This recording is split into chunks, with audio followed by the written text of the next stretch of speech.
On today's show... He was going out to get some groceries for Sunday dinner and he just never came back home.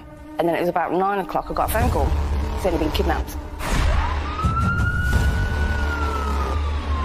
2 minutes later, he rings me back and says that he's going to get acid thrown on him if I don't do this ransom.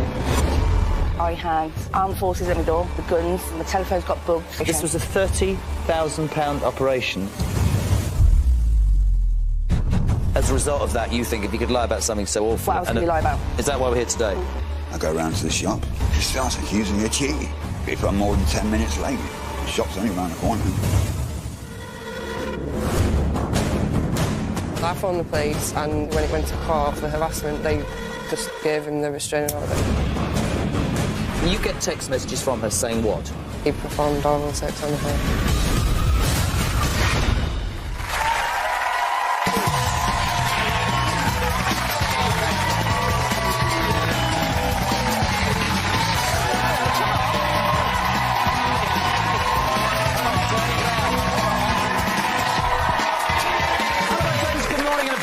The show. Thank you for joining us. My first guest today, Zoe, is here to confront her boyfriend, Lee.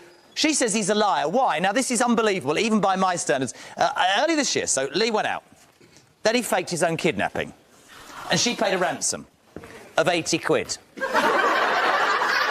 After being convicted and serving time in prison for this, surprisingly, Zoe's saying, what else could he lie about? I mean, if he can do that, fake his own kidnapping and lose 80 quid, has he cheated? Now, for a lot of us, that's quite amusing. She says, I want him to take a lie detector. For this lady, she's desperate. She wants our help. It's very, very emotional. Give her a big welcome. Zoe's on the Jeremy Kyle Show. Back there.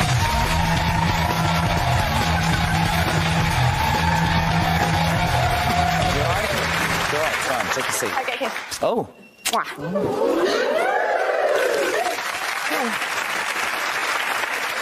I don't want you to feel any pressure. I know it's difficult. Yeah. And I know that there are certain parts of this story that are quite amusing to the outside world. But I also know from your point of view, put yourself in her shoes, tell us it from beginning to end. In your own words. Take your time, be confident. We're here for you. How we met or that day? Just that day. How long had you been together before that day? 3 years. And in that time, there was no reason for you to have any doubts about this man? No. Yes, he's had a hard life. Yes, he's got through some issues. Yep. But actually, all was good. Yep. So, let's hear about that day. It was a Sunday. He was going out to get some groceries for Sunday dinner in Tesco's. What's it? Anywhere else that sells Sunday lunch things. He came back and then he forgot something and it was about 4 o'clock. My brother was coming round, but he'd gone out. And he just never came back home. And it came to about 8 o'clock that night. Still nothing. Hadn't had your dinner. No. Didn't have my dinner. It was ruined. About 8:30, I started to get worried. And then it was about 9 o'clock, I got a phone call on my landline. It was off Lee. Saying he'd been kidnapped. Seriously, he'd been kidnapped? Yeah. He rang to say, I've been kidnapped, like that? Yeah. Could you hear anybody else? I put the phone down the first time. Bear in mind, this woman is pregnant. He went out how many hours before? You don't know what to think. No. Then he rings you back. Literally 2 minutes later, rings me back and says that he's been terrorised. He's going to get acid thrown on him if I don't do this ransom. So he says immediately there's a ransom? Yeah, £80. And I have to put it in from my bank into my other bank, and he had that bank card. I put the phone down again, and then... Bullshit, but before you tell me that you put the phone down, and I do love the fact that he asked for an 80 quid ransom because he knew you had that in the bank. That's my favourite. Did you think, you liar, you're just out at the pub, did you think, oh, my God... I didn't know what to think because I was 35 weeks pregnant. Yeah. I got a poorly baby and the baby's got a spinal bifida. You could hear stuff in the background, couldn't you? So you could hear fear. They played up to this. His mates were going... Not that that's obviously what they did. What were they saying? That they were going to throw acid in his face, and I still put the phone down. OK. Did he ring back again for a third time? Third time he phoned back again, and the men spoke to me on the phone and said if I didn't do it, they were going to harm me and my baby. Instantly at that moment, you would think, go and phone the police, right? Yeah. Did you? I put the money in the bank first. Did you? Yeah. Then I rang my brother. Panicking? Yep, he's in the audience, banging on his door. He'd been out, he came home. We checked the bank, the money had gone from the bank, and he said, phone the police. And within 15 minutes, I had armed forces at my door with guns. My telephone's got bugged. I had police come from Manchester, Blackpool, Preston, Birmingham, Liverpool, London. And it was a £30,000 operation. This was a £30,000 operation to retrieve this guy. Anthony, Zoe's brother, you're in the audience. Yeah. What state was she in when she... She was a mess. She phoned me and I was at my friend's, and she come and she was in tears on the phone, saying that Lee's been kidnapped. So I run all the way back down to my... because we're in the same place. I've got there, and she was in bits. And we pointed out, emotional at that stage of pregnancy, etc., etc. Well, she was... £30,000. Yeah. I mean, this is enough to drive me completely nuts. They spent that money looking for him. Mm-hmm. Take me through the rest of it. Did they find him, or did he just come home for his dinner? Because it was a con. It was a con. It was about half an hour the police turned around and Anthony was back at home. Where we live, it's like an old B&B, so Anthony lives across the hall. The police moved me into his. They were questioning me and my brother. And they booked the phone and they were out looking for him, and they had to keep an eye on me because I was 36 weeks pregnant. And also maybe they thought you weren't safe because of the threats that had been made, so they did a good job, the police, which is always... They did. And they found him, didn't they? Lee walked back into the building at 1 o'clock in the morning. The police came back over to my brother's, told him that he was back in our house, and they wouldn't let me see him. I said, why? He said, we were arresting him. It was the next morning... Arresting him for what? They wouldn't tell me at first. It was the next morning I found out that he'd lied. In your head at that moment, we'll find out that he got prosecuted for wasting police time. I'm sorry to say this, I know there was some trauma, but absolutely quite right as well. What goes through your mind? Honestly, I want to kill him. That'll nail it then.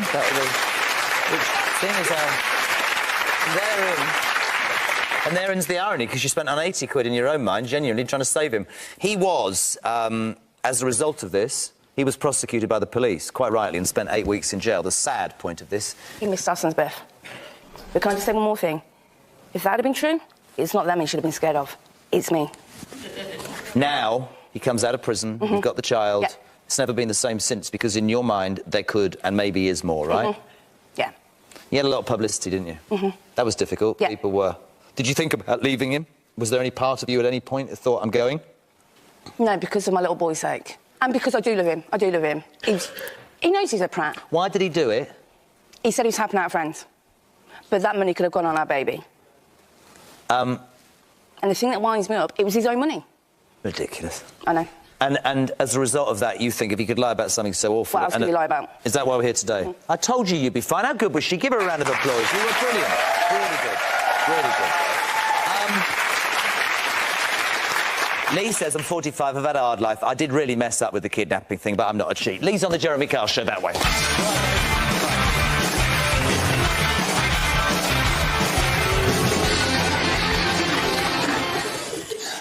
I just... in all seriousness, you idiot, you missed the birth of your child. Yes, I did. Why would you fake that? It's stupid. I wanted to help a friend. Why didn't you just phone her up and say, I mean, I'm going to point the picture out now, paint the picture. You've been on heroin, you've changed your life. You wanted to help somebody, that was a good thing, but why didn't you just ring Zoe and say, look, Zoe, I'm in a predicament, I want to help this guy out? Because I knew she'd think, you're back on drugs again. Get out, get away from me. Yeah. When you came back in at 1 o'clock in the morning, when you saw what the police had done, did you freak? I didn't know the police were there. But you did after a minute when they arrested you. What was that like? Did you... I tried to front it, yeah. I lied. To the police? Yes. Oh, brilliant. OK, good. And then you got jailed. Did you deserve your jail sentence? Absolutely, I did. No. It's honest. And you missed the birth of your kid, but subsequently you say, I'm embarrassed, and now, as a result of my stupidity, I can't breathe, I can't do anything. What do you mean? I go round to the shop. She starts accusing me of cheating. If I'm more than 10 minutes late, the shop's only around the corner.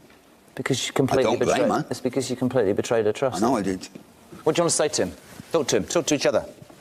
You know what I think. You know that you're stupid for what you did. I know. You know it's going to take a long time for me to trust you again. I know. Whose idea was this? Mine. Both of ours. The thing is, Lee, there's stupid and there's ridiculously, idiotically, mind-blowingly... I don't even know the word, right? If you'd have been honest with me, and Tom, I didn't even know who this person was. I've never met this person. Maybe this person doesn't exist and you wanted the money for drugs. Maybe you fell off the wagon. No. Is that what it is? The guy saved my life years ago. Why wouldn't you have told her that? She'd have bought that. She's all right. No, she would have bought that. No, she wouldn't. I bet she would have done more than the police cut. £30,000 of taxpayers' money trying to look for you. We didn't know that at the time. Still bad, though, isn't it? Yeah, it is. Going to pass this lie detector? Absolutely, flying colours. Love him in a slightly strange way. How many... him home with you. What? Yeah. I think he should be playing snooker in his wonderful waistcoat. Have you got the results or not? Thank you. Can I have him on stage with me? You what? Can I have Anthony on stage with me? I'll tell you what I'll do. I'll go to a break. Okay. We'll get Anthony, the brother, to sit next to you. We will do those results when we come back in 3. Don't go anywhere. Right back. What happens if he fails this step? By the way, how many people in the audience think that Lee's telling the truth? We asked Lee to start your relationship with Zoe. Have you had sexual intercourse with anyone else? He said no. Why did you say no?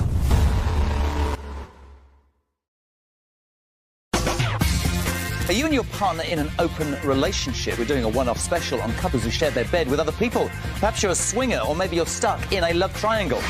If you're 18 or over and you'd like to be considered for the show, email talk@itv.com along with your number. Text talk plus your name to 63334. Text costs 25 pence plus 1 standard rate message, or you can call my team today. It's 09011. It's 123456. Course costs 25 pence plus network access charge.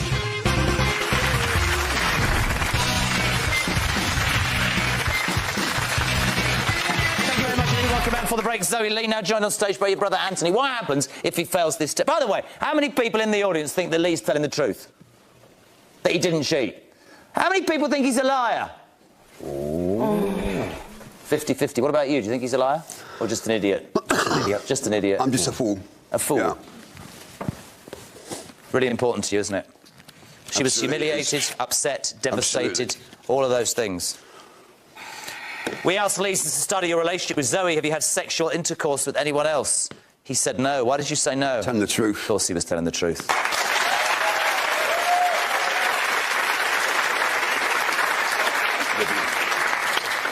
Since the start of your relationship with Zoe, have you had sexual contact with anyone else? Anything from sex to... from a kiss to intercourse, yeah? You said no. Why'd you say no? Telling the truth. Of course he was telling the truth on every question. He passed everything. Oh, hello. And the moral of the story is what?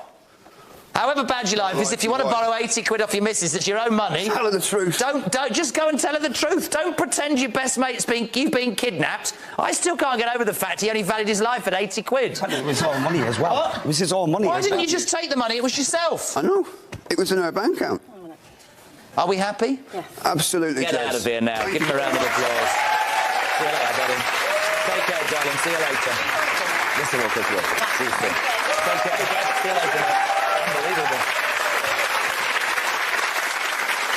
Good luck to them. Right, my next guest today, Tasha, is on this show because she says her marriage of 2.5 years is in jeopardy after she received messages from another woman stating that Tasha's husband had performed oral sex on her. Now, Tasha says their relationship took a turn for the worst. Well, it would do, wouldn't it? When she was forced to take a restraining order out of her husband for harassing her, which is when he allegedly cheated. Loads to this story and results. Tasha's on the Jeremy Kyle Show. That way.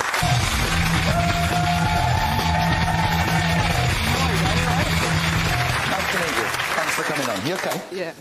You know, in life, you try and get as much of an understanding, certainly on this show. So help me out. Pete and you have been married for 2.5 years, together for 3 years. Yeah. Before we get into these text messages, I mean, you make a big point to my team. You know, you love him. It was love at first sight. It was you that proposed. Before we talk about the messages, and I will spend all morning trying to work out how to put this in daytime speak, where and what was this restraining order all about? When did that come into play? When we split up for harassment. All right, OK, so you get married and then Yeah. you split up. Yeah. Why did you split up? We was arguing all the time. So you split up, and I want to just be careful with this because, you know, people will say, oh, restraining order, he's violent. He was just trying to get in contact with you because he was desperate to get you back, wasn't he? Yeah, that's right, yeah. So he was what? Emailing you, calling you, coming round what? Texting, calling all the time. And so you got an injunction or a harassment order out against him? Well, I phoned the police and obviously when it went to court for harassment, they just gave him the restraining order. He was described as obsessive. He was described as wanting to get back with you. Despite the fact you took that out, and before we do the thing about the text messages, you did end up back with him. Yeah. So that was a blip. Yeah. Do you regret going to the police and taking out a restraining order? Yeah, you do. definitely. But you're back with him now. But all of this, and that you believe that this might have happened whilst the restraining order was in place when you were apart, it's all gone a bit wrong because you've had messages from a girl. Yeah. Out of the blue, is it? No, when I first got back with Peter, obviously she didn't like it. Right. We can't be specific, but is somebody you know? No, someone Peter knows. OK, OK. And you're aware of this person? Yeah. And you get text messages from her saying what? That I was a jealous cow and everything, and I didn't realise what was going on between them when we weren't together. Now, according to the messages, and again I have to be very careful, what was the accusation, and it's important for the lie detector, what was the accusation that she made about your husband? And the very first thing she said was that he performed oral sex on her. OK. You send that message, right? Yeah. So also, when I read this morning, all sorts of things go through my head. Obviously, naturally, now you have doubts. You think it might have been whilst the restraining order was in place. Yeah. She texts you and says, your husband performed oral sex on me. Yeah. What do you do at that point? What's your reaction? Do you ask him? I went mad. I went crazy, because he told me, like, that all he wanted to do was get back with me. There was never nobody else. He couldn't be. Do you believe him or her? Because obviously you don't believe him because you're here. I believed him at first, and I doubted what he was saying to me at the same time. It's a weird one, isn't it? Because you split up, you got back together. You were very honest to my team and said you believe that there are people, certainly her and others, out to destroy the relationship, Yeah, so they could be making stuff up. But you also said there's no smoke without fire. Yeah. So you don't trust him?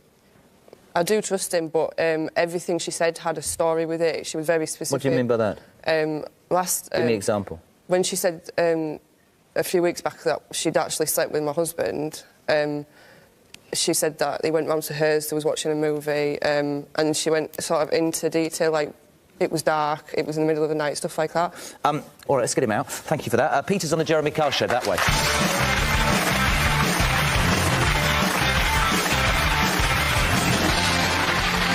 Peter, welcome to the show. Thanks for coming on. Tasha is the love of my life, and I have never cheated on her. These accusations are a joke. Let's talk about, because I still don't really understand, you split up. Explain that to me, how we get to a restraining order and you being done. What happened? Talk to me. Because I harassed her by the way I text her all the time because I wanted to be back with her. She's the love of my life. So you dumped him and you didn't accept it and you wanted her back. Yeah. So he kept texting you or calling or whatever and you thought it would be a good idea to get a restraining order. I didn't think it'd be a good idea to get a restraining order. Well, who did then? Someone from... The police. Yeah, like, they just said in court that a restraining order's been put in. And Take some responsibility, darling, with the greatest respect. People have arguments with other ours. They don't call the police to take out a restraining order. You made the call. Yeah, that's true. But at the time, I wanted to move on. I wanted gone to court and dropped it. He could have made no statement. He could have backtracked. Eventually. But it's on his record now. Now, during all of that, apparently, something happened with this woman. Again, I can't be specific, but has this woman got some sort of history, you and her? No history whatsoever, nothing. So you don't know her? I know her. Right. I grew up and known her from growing up, but that was all. I've known her since nursery, but I've never had no attraction to her. I don't want nothing to do with her. You were honest, Pete, actually, which I quite like. You said, yes, these are jealous people trying to ruin my relationship, but it has enabled me to look into the mirror and think, actually, I could have done more. You weren't the greatest boyfriend / No, far from it. I was horrible. That is why the restraining order was there, because I was the way I'd speak to her. Everything about the way I was wrong. What, even while you were married to her? Yeah. Well, why were you like that?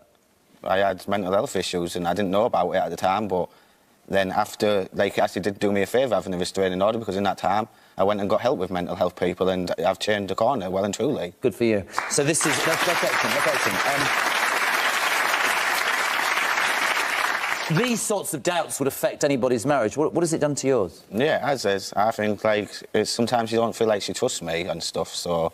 I mean, physically, there's no life at the moment, is there? Sexually, I mean, that's all gone to pot, really, because all you do is argue and distrust each other. And it's that horrible environment, isn't it, where you're just basically sat in a house, or wherever you are, looking over your shoulder, wondering where to go. Do you honestly think this man's cheated? Deep down, no. How long has this been going on for? Well, so really, since we got back, it was the first allegation where she said... Whose idea to ring the show? Both of us together, really. What happens if he's cheated? I don't know. I feel really strongly like I want to say something, but I think I'm going to get slaughtered. Go for it. The accusation is oral sex. Wouldn't more have happened, or is that a really dreadful thing to say? That is just the first thing she said, and then after that she said that she'd actually slept with him. So, obviously... But we don't know whether she's having a hard time in her own life. How many people... I'm going to a break, I'll come back with the results. How many people in this audience think that Peter's a cheat? No. One person who's actually removed their hand instantly. It's like, who wants to be a millionaire? Ask the audience. All right, well, I have the audience right. You're coming back in 3 minutes. We've got lie detector results. Honestly, this relationship hinges on it. We're right back. Don't go anywhere. You two look as miserable as sin. I am miserable. Are you? Having these accusations against me. Since the start of your relationship with Tasha, have you ever had sexual intercourse with anyone else? He said no, didn't you? Why did you say no?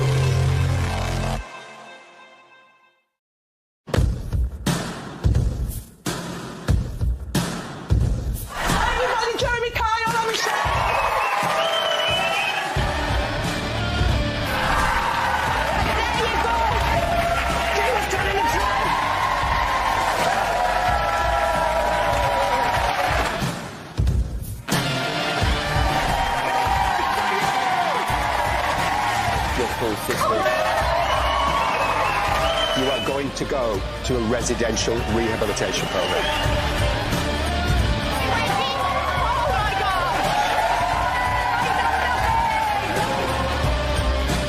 When he was having it with you, you were thinking of somebody else. Who was it? No.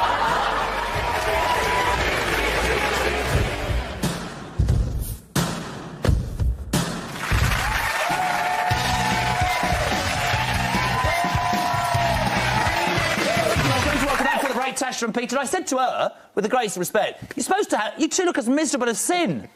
I am miserable. Are you? Having these accusations against me, he just wouldn't... And also, just, I'm not taking his side, but what do you do when somebody sends an email like that when it's absolutely not true? In his words, might be a liar. It's not true. All right, oh, it's the first time he smiled. What happens if he's done anything else? I don't know. What do you mean you don't know? Have you done anything else? Nobody in the audience thought that he was lying, and you've been with him for 3 years, yeah? Mm.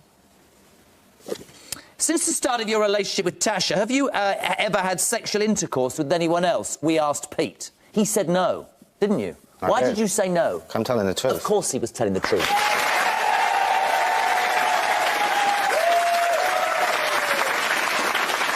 Never easy when people send these messages, but he was telling the truth on every single question. I'm telling you now. I'm telling you now. Go and sit down. This is what I'm going to say. Not easy when somebody makes these messages, right? You're going to take these, and if it was me, I'd get back to the hotel as soon as you can. Go.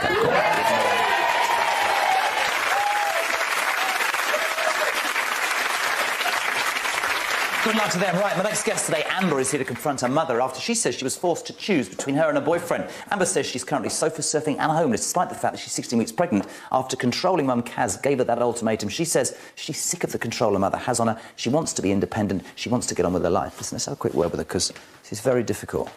We have met before, and it's really nice to see you again. How are you? OK. Not great? No. Do me a favour and help me out. You are with Joe. Yeah. 16 weeks pregnant. Yeah. You're living with your mother, who, from meeting her before, she's very loud. Yeah. You say she's controlling. I'm not going against you, but maybe she just cares. Yeah. And shows it in the wrong way. Would that be true? Yeah. You didn't have the best of upbringings, did you? Tell me more. I was in care from a young age, in and out of care homes. Why was that? Why was that? Why wasn't your mum around? All I got told was that I got put up because she couldn't cope with me. When did you rekindle that relationship with her? How old were you? I must have been about 17, 18. Do you think one of the reasons... Because you know, that word control comes out a lot now, doesn't it? People go, oh, he's controlling me, she's controlling me. Do you think that she tries too much and too hard to make up from the past? Yeah. Do you think that's what it is? Yeah. So, again, because I'm old, I'm sitting here and I want to say to you, right, if that's the case... The only way you're going to resolve that, and I know it's difficult because right now you're sofa surfing and you shouldn't be pregnant, doing that when you're pregnant and you've got no money and essentially you're homeless and that's awful, and you and Joe are trying to strike out. You were in her house, she's calling the shots. What I want to say to you is, I would go out and I would make a life with Joe and I'd have my baby and I'd prove to her that I could stand on my own 2 feet, but it's hard for you, right? Yeah. If you had to sum up in 20 seconds... If you had to say what you think about the way your mother treats you in terms of how controlling she is and how she put you in such a difficult position, what would you say? It's like a prison. I wasn't allowed out unless she knew where I was. If I told her who I was going with, how long I would be, I had to be back before a certain time. And it was just constant, like, where are you, who are you with, are you coming home yet? Was it almost claustrophobic? Yeah. Like she would what? Make all the decisions? Yeah, if I was sat in my room for like half an hour to get space. She would be in and out, in and out, in and out. But doesn't this all smack of a woman who is trying to desperately, probably over the top, make up for lost time? See, I've met Joe before. You and Joe will work or you won't work. That's life, right? But you have to let kids go and breathe and suss that out. And if it goes wrong, you pick them up. To me, she's trying to force everything. Yeah. I don't think she's a bad person. I just think she... Do you love your mum? Yeah, of course I do. Tell me about the ultimatum. She basically told me to pick her or Joe. How difficult was that? Horrible. I told her that I wasn't picking between my mum and the father of my kid. I wouldn't do that. And you told my team, you're 21, you're 16 weeks pregnant. She dumped your bags out the flat and kicked you out. Yeah. What mother does that? I had half an hour to get my bags, otherwise they'd be put in the bins. She didn't like Joe at all, does she? No. Me and Joe split up 4 times because of her. So her behaviour's affecting your relationship? Yeah. Do you, like me, think that it wouldn't matter whether it was Joe, David, John, Peter, Simon, whatever it would be, that nobody's good enough for her precious daughter now, because actually she messed up with her precious daughter and she's trying desperately to backtrack? Yeah. I'm going to speak to Joe. Yeah. I know you're pregnant, that's important to us, we'll left you here. Going to get those two, they'll be chatting us through, and we'll deal with that, and then I'm going to bring her back, OK? Because I want to make this work. Is that all right? Give her a round of applause, ladies and gentlemen. Thank you very much indeed. Really difficult. Look, 21, pregnant, caught between the partner, Joe, and the mother, Kaz. We'll meet both of them after this break. We'll try and resolve it. We're right back. Has your partner slept with one of your family members? Perhaps you're in love with 2 members of the same family. If you suspect your partner's sleeping with your sibling, then get in touch with the team and find out the truth. If you're 16 or over and you'd like to be considered for the show, email talk@itv.com along with your number. Text talk plus your name to 63334. Text costs 25 pence plus 1 standard rate message. Or you can call my team today. It's 09011. It's 123456. Calls cost 25 pence plus network access charge.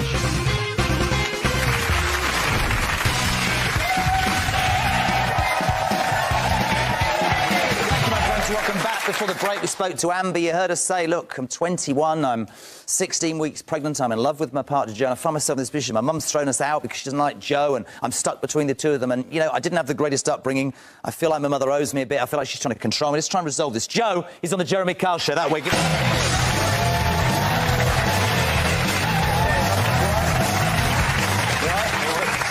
Let's cut to the chase. There you are, you're with Amber, you're happy, you're what, 18 years of age? Difficult time with the baby coming, excited, nervous, what? Both. Working? Not at the minute. Gonna try? Looking. I want nothing to do with Kaz. I mean, I'm not having a go at you in any which way, Joe, but all I'm trying to think about is this kid. That's not helping any more than Kaz saying you're a lowlife and she has nothing to do with. I don't think this woman would like anybody right now. Why are you here? What do you want from today? Come on, let's show some passion. Well, I don't really want any contact with her. But how is that going to help? It's not, but it's just the way I feel. But that's not going to help Amber, is it? Why is she crying? She's left the studio. She wants the relationship with the daughter. You're saying, I don't want anything to do with the mother. Now the daughter's stuck in the middle and she's pregnant. Can you do me a favour? Can you just wait and can you don't take this the wrong way, can you get your head out of your backside at 18 and work out you've got a kid coming and you need to do what's best by her and him? Stay there, OK? That's what... We're over here, come here. Whereabouts? Over here. Whereabouts? Like this way. Oh, my mate. What's the matter with my mate? What's the matter with my mate? What's the matter? I just don't want my daughter. Hey. Look at me. Look at me. Right, can I be totally honest, just the 2 of us? Yeah. Can we stop the tears? Can you forget all about all these people? Listen to me. Yeah. This is not the best place we've ever done this. Sit here. Look at me. I'm going to be totally frank with you, and you are going to look at me and you're going to take this. Okay. Promise? Yeah. She's 21. When you and I were 21, did we listen to our parents? No. She's 21, she thinks she's in love. Whether you hate him or not, right now you wouldn't like any boy. True or false? False. I don't dislike him. She's 21 and pregnant and thinks she knows the world. Now, in your defence, look at me, because we're mates. You've got my face on your leg. We'll explain that to people before. This woman has a tattoo of my face on her leg. We go back a long way. Look at me. In her defence, she thinks she knows the world. We know she doesn't, but if you tell her how to live her life, she's going to end up just not having anything to do with it, right? Yeah. I know why you and she are at loggerheads. Because we're too stubborn. too much like each other. And you're guilty about the fact that she wasn't with you growing up. You know that's true. And you are trying too damn hard. And I'm talking to you as a dad to a mum and a mum to a dad. You are trying too damn hard because you feel guilty. And you will lose her unless you let her make mistakes and you let her fall on her backside and you pick her up and you dust her down. And whether he's right or not, and whether they end up getting married or getting splitting up in a week. Look at me.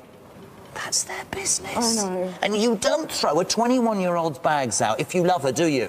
She told me to pack them and put them out. You're her mother. Come on, this is me, mate. Look at me. But she has to learn. From what she's done to me, you know.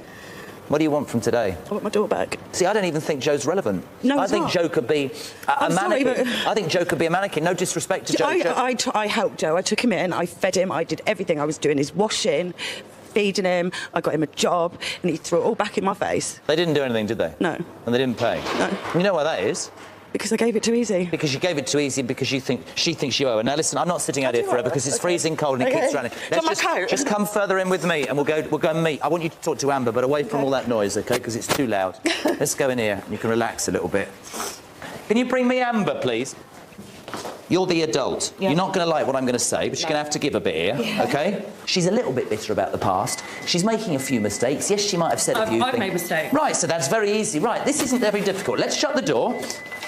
Let's shut the door. Let's not overcomplicate it. Let's not have a whole plethora of... Oh, it's all done instantly. How about that? Sit on my lovely table with your mother. We've got old bits of coffee and old coffee cups. Don't need any aftercare. Sit there. Here's the truth. You resent the fact that you weren't brought up by your mother, don't you? Yeah. Tell her.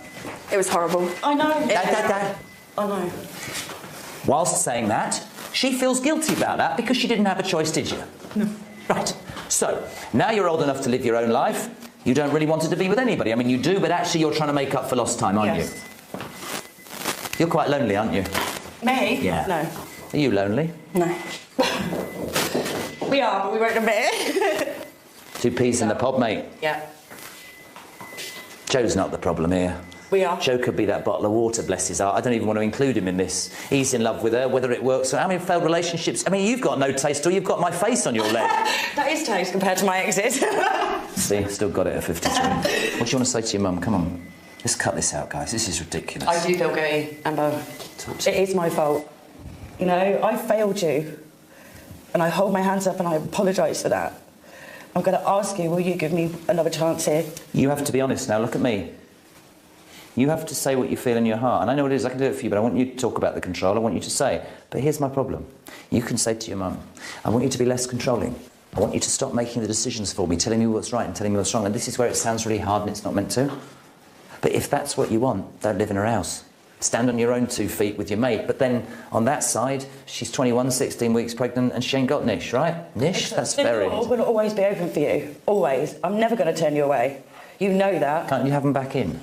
I can't have Joe. Why not? Because I risked my tenancy. I nearly lost my flat. Why? Because he was there and he wasn't meant to. OK. Can you get Joe for me, please? All right, so not into your house, but you can accept him being with your daughter, yes? Completely. I don't have a problem with Joe. But if I'm that much of a heartless, like he said... Oh, right, you're doing it now. Why did I do everything possible for him? I accept Joe, you know I do. Who was the one that used to talk to him when you two had a row? Come on, I told you before, we need a bit of passion here. Oh my God, what happened to your hair? Oh, you're off again. Amber, speak. I can't do this for you, come on. Do you want to give us another try? I've got somewhere to live That's after fine, Tuesday. but... Are you safe where you are? Yeah. Do you want to stay there? From Tuesday onwards, I'll be in a mother-baby unit. OK, so do you want to meet up sometimes and have coffee and just try it again from scratch? Got to accept a boyfriend. I do, completely. Got to accept your mother made mistakes and she can't bring that back. Look at your mum. Look at your mum. It's like looking in the mirror, isn't Can it? I tell you something? This is where you're supposed to need your mum absolutely right now. It's going to be Granny. Okay. Oh, all right, OK. But you've also got to stop trying to control her life. Yeah. The only reason why I did that is because I've made the same mistakes and I didn't want her ending up like me. But you've got to let her make her own mistakes. That's life, isn't it? He might turn out to be a diamond, he might turn out to be a toe rag, but the fact is she's got to find out. You spent plenty of time with toe rags, I'm absolutely convinced, and at the end of the day wouldn't have listened to anybody. Listen, you two have to redefine this relationship. It shouldn't be about the claustrophobia of being in the house and feeling like you're being told what to do. It should be, as you said, let's meet up, let's talk. You need your mother to to be a sounding board. Listen, she's been there, done it, worn the T-shirt, and actually, by her own admission, failed at some of it, and doesn't want you to make the same mistakes. Does that make sense? Talk to her. Go on. I don't know. Oi, we can make this work, I promise you. Do you want to?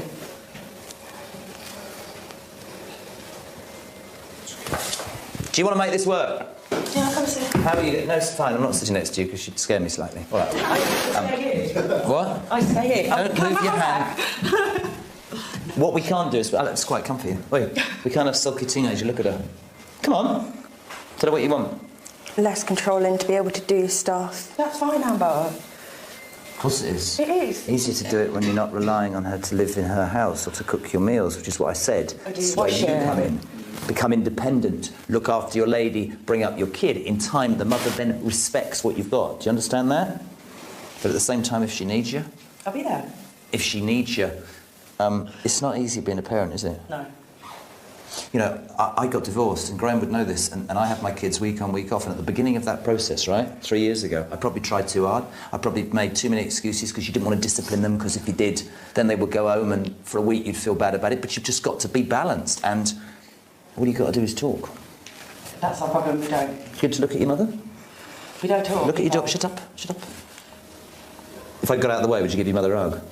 A hug, did you say? No. Would you? That means yes. Where I come from, that means definitely. What about him? Wait. It's slightly scary. We can make this work and we will, all right? Do you want our help? Give your daughter a hug.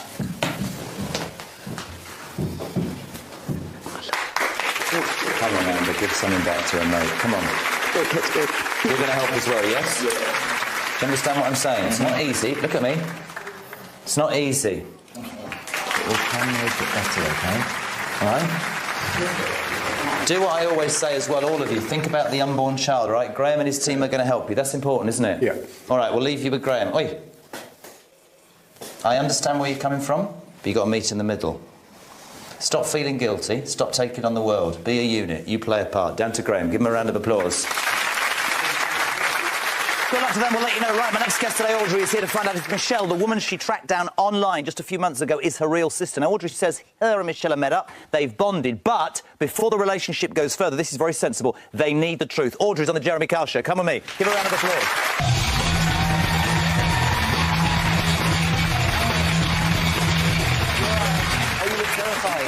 Are you nervous? Yep. Thank you so much for coming on. Sometimes these DNA stories confuse people. This is very simple. Now, you're 48. Mm-hmm. Michelle is 32. You say until the age of 32 yourself. I thought I was the only child. Tell me why... I was brought up with my mum and my dad, and my dad died when I was 32, in 2002. Right. And my mum told me my dad wasn't my dad. She said that he wasn't your dad, so that was a stepdad. Aye, and then I got told I've got 2 brothers and 3 sisters, but they're 8 years old. So, growing up, what was your wish at Christmas, they told me? Used to write my Christmas letters out for Santa. I used to write to have a sister for Christmas. When your mother says something like that at 32 years of age, your whole life crashes in, doesn't it? Aye. I've got a statement from Michelle's mum, which is quite interesting. She says, I never knew that Audrey even existed and was shocked when she got in touch with my daughter Michelle, claiming that she was a half-sister. Michelle is the type of girl who won't let anyone into her life unless she has definitive proof that they're related, so this is a massive day for my daughter. She was really shocked when Audrey contacted her, but I know they have struck up a great bond today. I hope they both get the answers they want and deserve. So, your mother tells you that at 32. How does it come to be that you're on the Jeremy Kyle Show with Michelle? Give me some facts. Because I got asked my cousin in England to help me to find my sisters and brothers, and she was on a site called For Air, and she messaged back to my daughter and told my daughter she found one of my sisters. The bit that I don't understand, and I'm being honest, and we're doing a DNA test, and I don't ever on this show pretend to be anything that I'm not. If your mother told you that that guy wasn't your father, right, presumably what we're trying to discover is whether Michelle's father, a man you've never met, was also your father. Yes. Is Michelle's father still alive? Aye. So you find out at 32 this guy that you thought was your dad isn't your dad. Michelle and you make contact. The interesting thing, and I have to point this out now, and you know this, but we had to do this, and we try and be as, well, 100% transparent.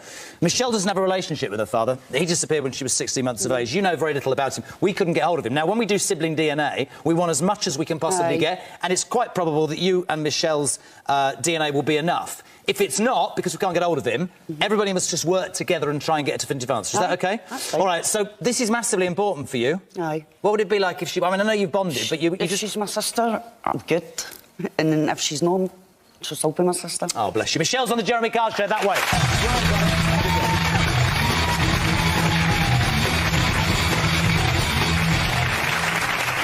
Oh, bless. Michelle, welcome to the show. 31 years of age. So your dad left when you were 16 months of age, and you knew there was the chance there were siblings out here. So when this message came through from Audrey, this was amazing, right? Yeah, big shock, but I don't know. It just... Did you have any idea? No, didn't know nothing about Audrey at all. Nothing at all. I knew I had 5 stepsisters. Mum always told me I had 5 stepsisters, but no names, no So we places. assume because you're younger that your dad had you and went on, and then he had you but didn't stay around because you don't have a relationship with your father. No. And that's what I was trying to make the point. In an ideal world, we wanted his DNA, right? Yeah. But that's not possible. We've done our best. If we need to separate it further, still further... So you don't have a relationship, so you don't know much about him at all. No. When you first contacted him, what did you say? How weird is that after all that time? What was the message? Audrey messaged me like, hi, Hen, I think you're big sister. Just that, out of the blue, 22 years. Just like that. What was that? Well, that must have been scary, but you met up, Yeah. and I think you're absolutely right. I think when you're making... you know, such huge decisions, you need definitive proof. And that's why you're here today. What would it mean if she is your sister? Oh, everything. Absolutely everything. But regardless of whether the test comes back she's my sister or not, she'll always be my big sister. Right. Always. That will never get taken away. Let's do it. I hope you get the answers that you want. Thanks, Will. Give Will a round of applause. He hasn't a round of applause today. Are you all right? Sure. The DNA test results for Audrey and Michelle. Right, I'm not going to lie, these are inconclusive. Now listen to me. I have a note here, and this is really, really important. I made the point because I've learnt over the years to say that, right? The problem is you need as much... You can't argue with science, can you? The DNA is about science, and it is absolutely spot on that we make sure we get what we can. Now, what we have to do now is work together, the show and you guys, see if we can find anything else. We'll maybe reach out to the father and see maybe we can change it. I don't know. What we want is the truth for you. What I want to say is this. I get absolutely that you don't want to have too close a relationship until you've defined the truth. We will do this ASAP, bring you back in a matter of days. We'll do what we can as a team. Is that all right? Aye. I'm sorry, but I mean, No, somebody said it to me. We have to go with the truth and we have to go with the situation. But we have done this many times before. When you go backstage, talk to the team, think of other people, let's put our heads together and let's try and make it work, all right? All right, guys, thank you so much for coming. We'll see you very soon, I promise, all right? Thank you very much. Thank you. I am out of time. If you want to be on the show, you need help, like then visit my website. The details are on the screen. To the guests of the audience and to you at home, thanks for watching. I'll see you soon. Take care. Bye-bye for now.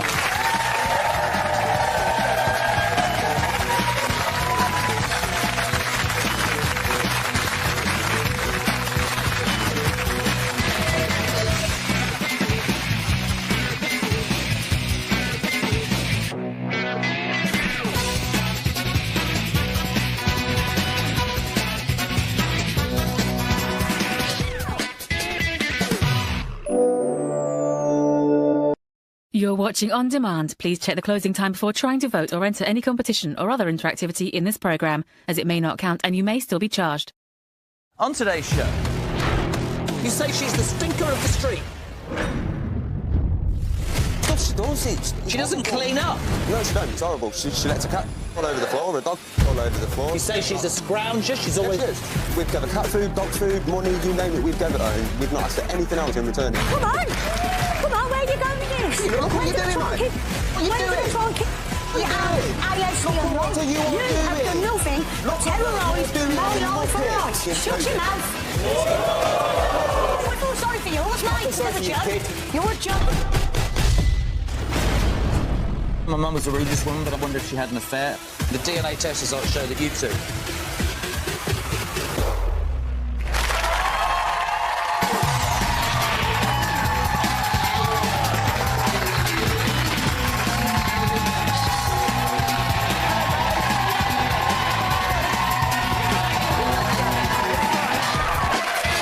Hello, friends, good morning. morning and a big welcome to the show. Right, our first guest today, Jordan, is here, check this, to confront Stacey, who he says is the ultimate neighbour from hell. This is after... No, it's unbelievable. 4 years of fallouts. Jordan has drawn the line after Stacey tried to kiss him in an attempt to ruin his relationship with girlfriend Jodie. Jordan says he's sick of the lies, he's sick of the trouble she's causing and he wants this to end. He says, today, I am finishing it. Jordan's on the Jeremy Kyle Show that way.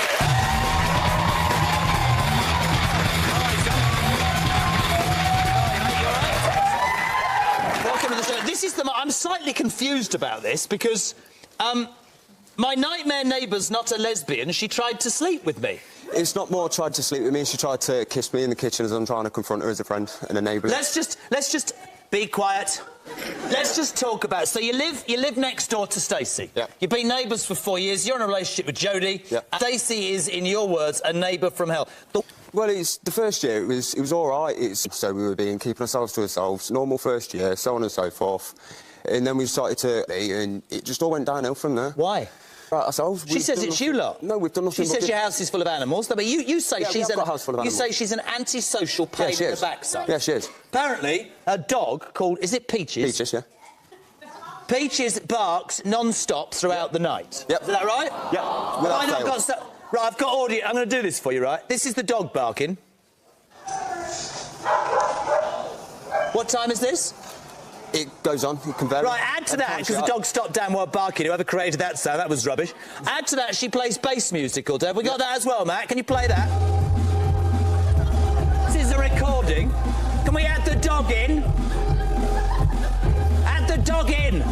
Not the dogging, the dog in. Where's the dog? Can we not do two things at once? Can I have the bass? Where's the dog? Timing when I said, where's the dog, and you've come out. That's what I said. That's fine. It's not good. It's not gone well, has it? Wow. That what? Be quiet. That was a recording from your house. In the middle of the night. You look totally drained, and it's like that all the time. Yeah, I've had enough. You say she's the stinker of the street. What does that mean? It's... Talk to me. The stuff she does, it's she doesn't clean up. No, she don't. It's horrible. She lets a cat all over the floor, a dog all over the floor. You say she's a scrounger? She's always... Yes, she is. We've given cat food, dog food, money, you name it, we've given her, and we've not asked her anything else in return, and this is the way... She doesn't pay her gas bills. She has a kid as well. Yeah, she's got... We feel sorry for that kid. We feel... No, you don't. No, you don't. Is she a lesbian? Yeah. And I've got no problem with that. But you said I've never seen her with a girlfriend. No, no, never. But you told my team you don't believe she's a lesbian because she tried it on with you. That's what I'm saying. We can't... That's what we're confused about. So you went round hers, avoided the cat pee, missed the dog poo, walked into her house when that noise was going on and the dog was barking and she tried to snog your face off. No, it's like I was saying, I was being confronted, being a friend, stood there having a coffee and a cigarette with her, being mates and everything else like that. Next thing I know, she's coming over to try and make a move on me. I read something which is extraordinary. You said there isn't a man on the estate she hasn't tried to get some... So you think... So she sleeps around because she wants to have a baby? Yeah, this is what she's told me and Jodie And you and Jodie have had enough? Yeah, we're fed up of it. Fed up of the noise, fed up of everything? You've had enough. We've lived at this for 4 years, Stacey. I'm done. I've had enough.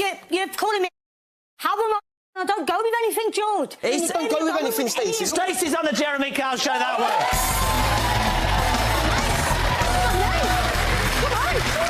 Come on, where are you going with this? Look what you're doing, man. What are you doing? What are you doing? I lesbian, what are you all doing? You have done nothing but terrorise my life, right? What? Look what you're doing, you muppet. You keep calling me a... How am I... Doing your muppet on national television. Yeah, I'll phone you because of how you terrorising me. I'm terrorising you. It's enough, I'm terrorising you. I've had all the authority. Let me sit down. Sorry, Johnny. Yeah, no, mate. Yeah? We put some jeans on halfway. Yeah, so what? That's a change, isn't it? Yeah. Oh, you've managed to change your clothes then? I do change every day, mate. Did you try and kiss him? No. Liar. Are you a lesbian? Yes. Do you play loud music all night? No, he plays bass boosted. Pardon? He plays bass boosted music. What the hell does that mean? He's bought a pasty from Boots. What did you say? Bass boosted. Bass but what? Bass. Bass boosted. Bass boosted.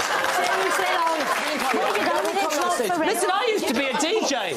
Listen, roll that what? I've had all that Jeremy. What the hell is boost bass? What did you say? Bass boosted. Do you like ABBA? I like a bit of ABBA. Why are you play? Can you play that dreadful music again? Roll another fat one. Go on, roll that now. Wait, what? Wait, what's that? I can't even hear myself think.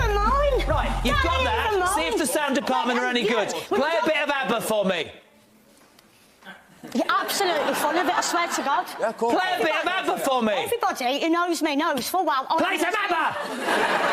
Have we got any ABBA? Well, find some. Nobody do not listen to ABBA. Why not? Just not my sort of music. What, that basty That boosty... ain't mine, that's what he listens to.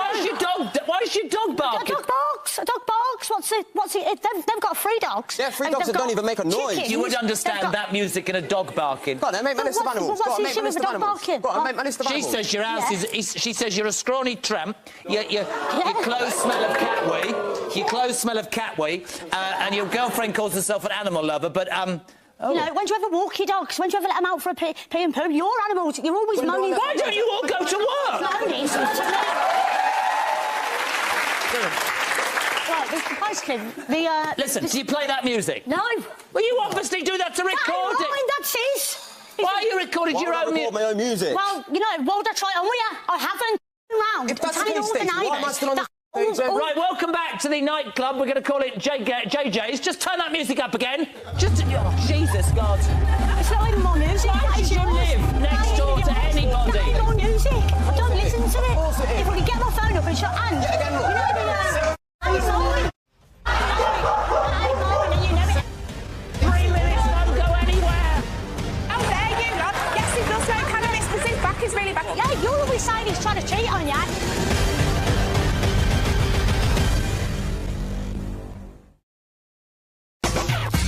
Is your ex harassing you? Do you want them out of your life for good? Perhaps you want to confront your nightmare ex and expose them for the way they treated you. If you're 16 or over and you'd like to be considered for the show, email talk@itv.com along with your number. Text talk plus your name to 63334. Text costs 25 pence plus 1 standard rate message. Or you can call my team today. It's 09011. It's 123456. Calls cost 25 pence plus network access charge.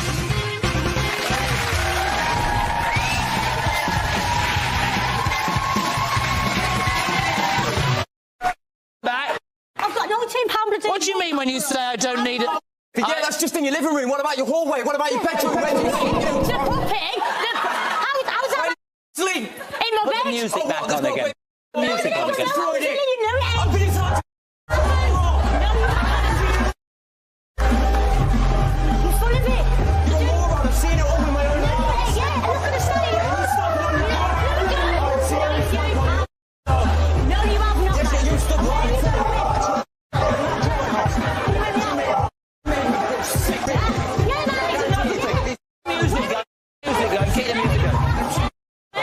Keep the music going. Come here. In the bathroom. Just come here. Stop.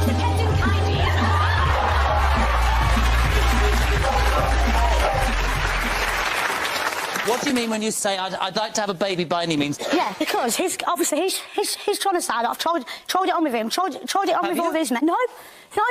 Are you desperate to have a baby? No. I want a baby, yeah, because otherwise I don't have to go and sleep with a man to go and get pregnant. Stacey, you've even turned around and told me.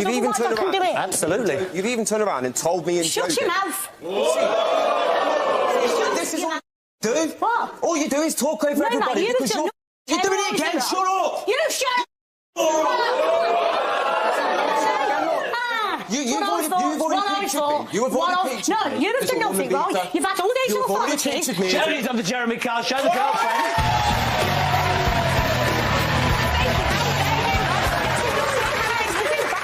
You're the one that tried it on with him. And you said, I'm sorry, I tried it on with your fella. No, I did not. Yes, you did. No, I did not. I've got 2 kids, Stacey. Where's the record? You're full of it. So why would you have allowed him to still speak? Why would you? You we're trying to be the grown-ups, clearly you can't do it. And someone tried it on with my partner, you wouldn't bother. You think you're some more We've got 2 kids to show them how the best way to live their lives. I'm absolutely sick of this. Kids don't need to keep arguing with me. You keep doing it in the street to me. No, you're the ones lying about me. Everybody knows. Welcome to the show, Jodie. So she's a filthy old tramp. Oh, yeah. Do you want to see that? She doesn't speak, she screams, and it's non-stop. She says your house is vile, it's full of animals and stinks. Oh, we do have animals, and we will happily say that we've had the RSPCA safe. Remember when you called that? Chickens? We've got chickens, we've got geckos, we've got cats, we've had dogs. Dogs, 3 dogs, 5 cats. We have had it. The cats are locked in the Every bathroom. single animal. You're raving about her one dog, you're living in a bloody zoo. Give me some zoo sound effects. And they do not make a single noise. Yes, you do. Who doesn't make don't make a noise, Stacey, not as much as your dog in your mouth do. Because of that petrified, So your chickens I've never laid a finger on it. You little... Chickens don't make any noise because they're scared of her. The whole neighbourhood neighbours moaning about him. The whole neighbourhood's moaning about him, yeah, clearly. That's why That's me a shock to the neighbours. The chickens get up quite early and patently you lot don't. Are they your chickens going off? Are they your chickens going off? Yeah, they are chickens going off. She's tried to... Hello, Jodie, you said she's tried to sleep with everybody on the street because she's desperate for a baby. You know, he hasn't got... She said that you're only a lesbian because you're an ugly old trollop. That's what she said. That's what she said. These two kids... Because you're a bloke. All right. You ain't got the right tools for me. Of course not. How am I the right tools for you? You're just... This is, I get it. Can you calm down? Oi, shut up! Oi! I am. Shut up! Shut up! Is it like this every day? Shut up! Is it like this every day? Yeah. Shut up! Ever since we fell out, it's been like this before. Be hell for everybody else on your delightful street. What? Everybody else in the street is starting to get problems with her. They were waking their kids up at 3 o'clock in the problems with morning. me. No one has got no problems apart from You need to go knock on their doors then. Of course not. Oi, stop it! Shut up! Did I say you could speak? What did you say? Speak. You need to be louder, love, in this. There's people up and down the street, they've all said they've got problems. They're waking their kids up at 3 o'clock in the morning. There's 3 people that have moved out. I'm on medication. I go to sleep. I'm on cold 9 o'clock every night. Moved out. Well, moving out because of you. No, they're not. The people Do you understand that if a dog is barking and there's loud crazy... She barks for 10 minutes when I leave the house. No, she don't. You're not there all the time. She's calmed down loads and you know. We have CCTV now. I'm doing a show about a dog barking.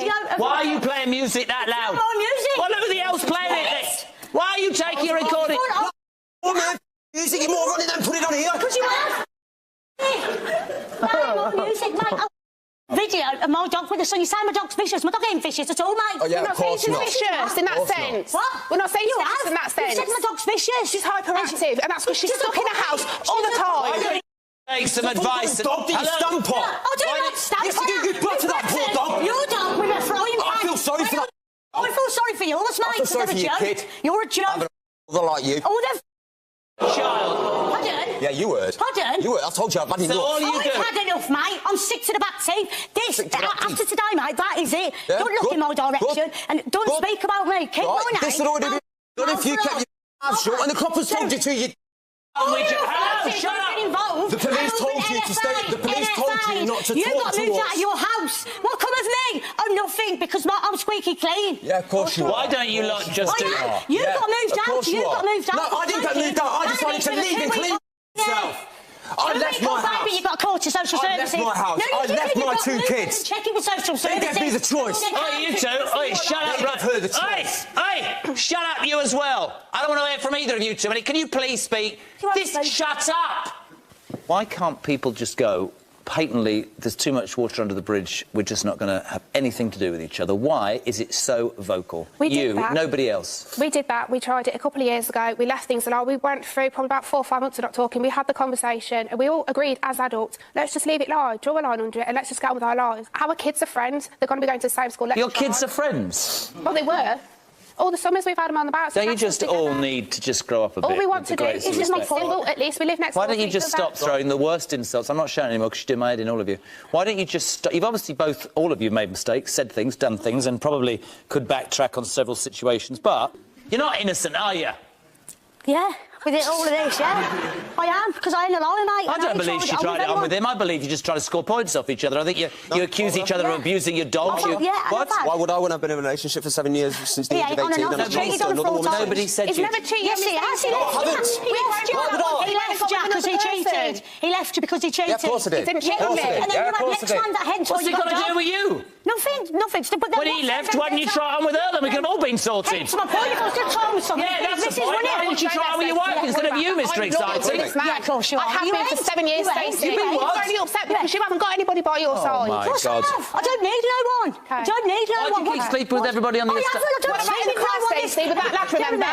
Anybody what knows me knows I don't sleep with anyone. I really don't. I ain't like that. Does this feel all... I've had a bad past, right, which I can't mention, but I have so. It's moulded me the opposite way. Like, I don't go with anyone. And I've had all these, they've phoned the police, they've done the doctors, they've done the social, all of that, everything, what they've reported me for, and housing and everything, has all come back NFA'd. So what does that mean? No further action. Basically, everything they've ever said with regards to me has all been NFA'd, no further action, basically. And now, so I've just got to... Do you think, sorry, can I just do you not think that you're wasting energy, time, precious time, berating each other and trying to score points? You look drawn and hacked off with it. You look drawn and hacked off with it. You have children in the middle of this. This is symptomatic. I mean, nobody's saying if you've got a bad neighbour, it's the worst thing, right? But you can stop this by being adult and not getting the last word in and not trying to score the last point and actually saying, we don't like each other, but with that comes a responsibility to behave in a decent way. And whoever is playing music or whoever's dog is barking louder than the next dog, right? There's a way, if you want to live in a civilised society, that you're supposed to live. What you do with each other is you crank each other up, the pressure and the stress, and you start point scoring. It has to stop. The only people... I'm not doing it anymore because I've got a headache. That music's completely done me. Why don't you just walk away, make the decision that you're going to stop point scoring and get on with your damn lives? They need to stop it as well, yeah. Why don't you just agree to that? Agree to that. Agree to that. But this is why I've come here today, because I thought, you know, everything that keeps going wrong, you know what I mean? I think you're as bad as each other, all of you. I think you need to get something else in your lives and grow up. Well, I'm not the one causing it. I'm not the one causing it. This is my fault. I'm playing the show. You know what I mean? Because I wanted I've got to go. I've got to take my dog for a walk. You two go that way. You go that way. Be gone. Thank you very much indeed.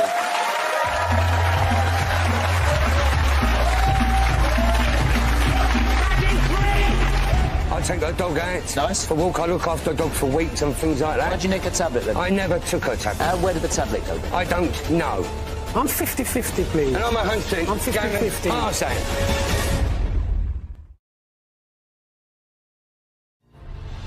What does this mean? Everything, mate. It's my whole life. Why are you here, babe? Because I want my mum. Why should I help you? Because I want a better life. You're losing your mum, you're losing your dad, and most of all, you're losing your little kid. You know that, don't you? You've destroyed your mother. Yeah. You've lied to your family. You have to take control back, Kristen. She's here.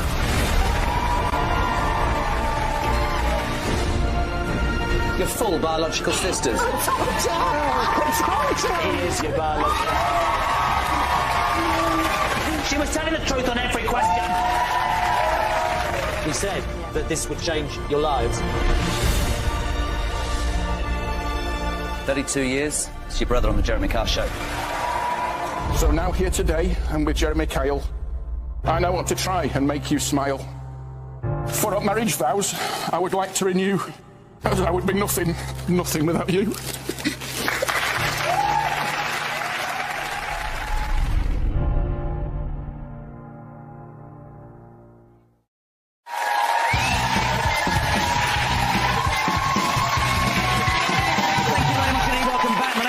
Trevor is here to confront Jazz, the man he claims stole an electronic tablet from his best mate. And Trevor says the tablet went missing 5 weeks ago after Jazz had been in the house, and says no one else could have taken it. Today, he says, I'm here for my friend. She can't be. It's a massive day and I'm going to get the truth. Trevor is on the Jeremy Kyle Show that way.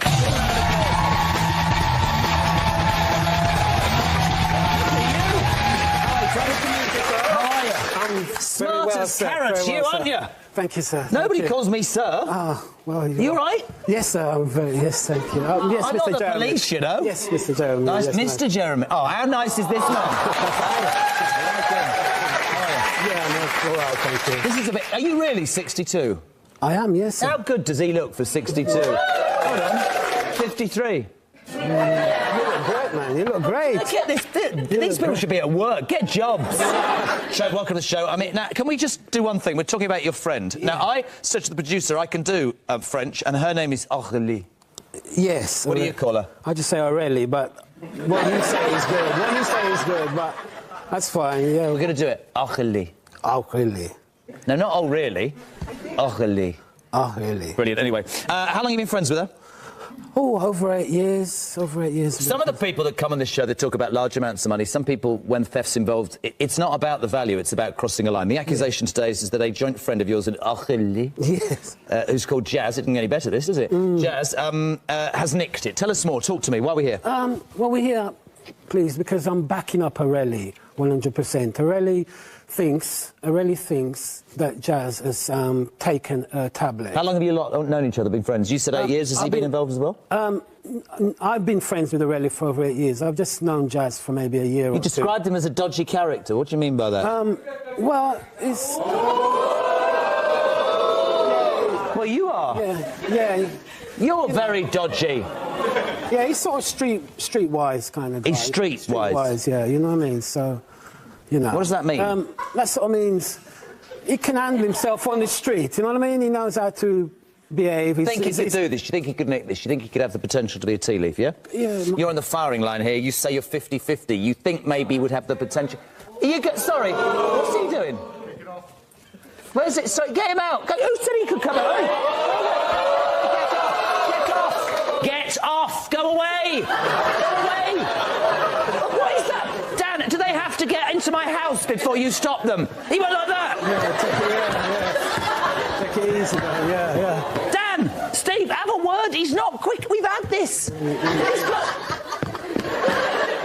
You wouldn't have allowed him to get that near, would you? Yes, I would, Mr. Kelly. Sake, I have to put up with it, do you know? Right, are you frightened of him? No, man, no, man, no. You are the coolest. If he fails the test, Lee will be devastated. So if he fails, she'll be devastated, you'll be devastated too.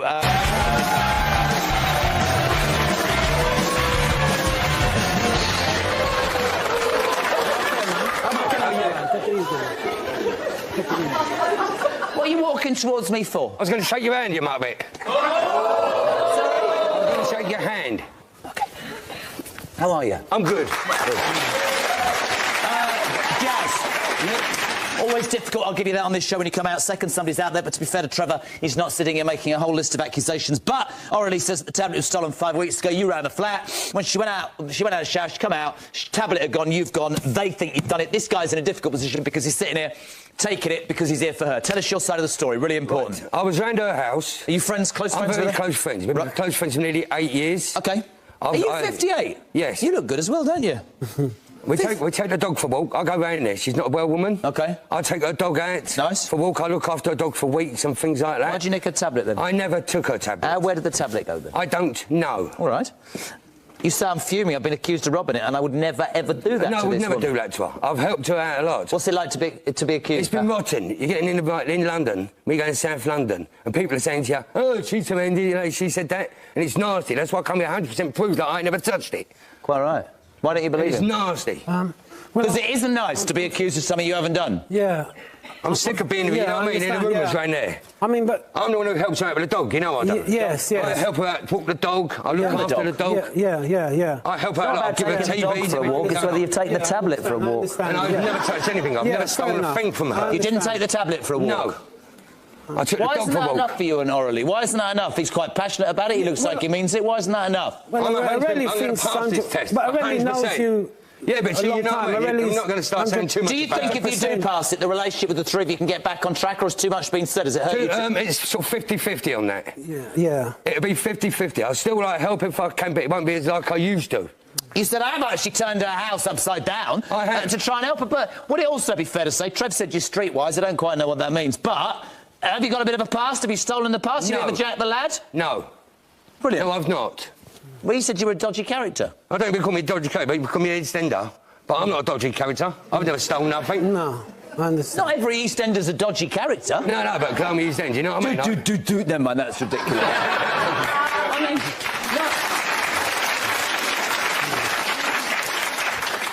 no. Did you steal the tablet? Boom, boom, boom. No. I mean, Pat Butcher wasn't a criminal, was she? She was a nice woman. Dodgy earrings. So what? Yeah, Mike Reed, Frank Butcher, he was all right. People say, like, he's a streetwise character. So what? I'm a streetwise character. Yeah, Alfie Moon's streetwise, isn't he? Yeah. But why does Aurelie think 100% though, mate? Hold on a minute, you're saying it. You said it. You believe her. You think... Yeah, well... Do you think she's capable? How many people in the audience think that Jazz is going to pass? He's going to fail. What do you say about that? Rubbish. All right. To the Chelsea fan, did you steal the tablet in question? You said no. Why'd you say no? Because I'm telling the truth. Of course he was telling the truth.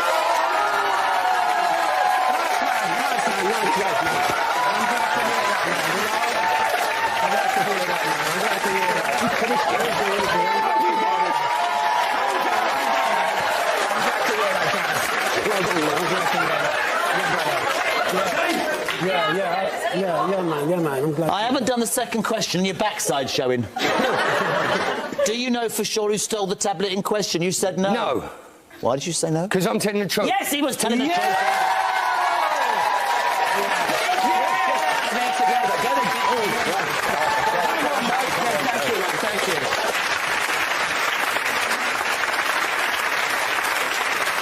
Right, my next guest today, Caitlin is here to find out if her childhood school friend is in fact her biological half-sister.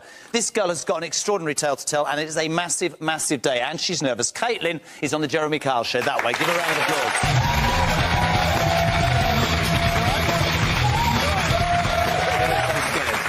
No, you'll be fine. Listen, these are the stories that I love, but I just want to start by saying with DNA, and I say every day for a reason, it's science. It is all about that, and sometimes people get the answer they want and sometimes they don't. Yeah. But as a show, our remit is to give you the truth and then help you deal with whatever the consequences of that are. This is an extraordinary story, and I've done this a long time, because you and Sabrina met at school. Yeah, we did, yeah. And now you're on the Jeremy Kyle Show, wondering if she's related. How? Tell us how that happened. OK, so basically when I was younger, I came into foster care when I was 2, so I never had my family, so I never ever knew anybody. How was foster care? Hard? Oh, it was horrible. I hated it. Every minute of it, I hated it. But obviously I started school. I met Sabrina and the other sister, and we clicked straight away, like we're just... She your best mate? 100%. I wouldn't ask for anybody better. I really wouldn't. Can I ask a question without you getting upset? Is it wishful thinking? Is this the girl from the foster home, and I'm being straight, who's never had the family, who's met this amazing girl and the rest of her family and is just desperate to be involved? I'm being honest. What would lead you to suddenly, after a number of years, months, whatever, go, that could be my sister? What happened? This isn't wishful thinking at all. Like, there are so many facts. Like, the people who would know the answer have told us. They've told us. What have they said? That... So what, her dad and your mum? Yeah, they've told us. What?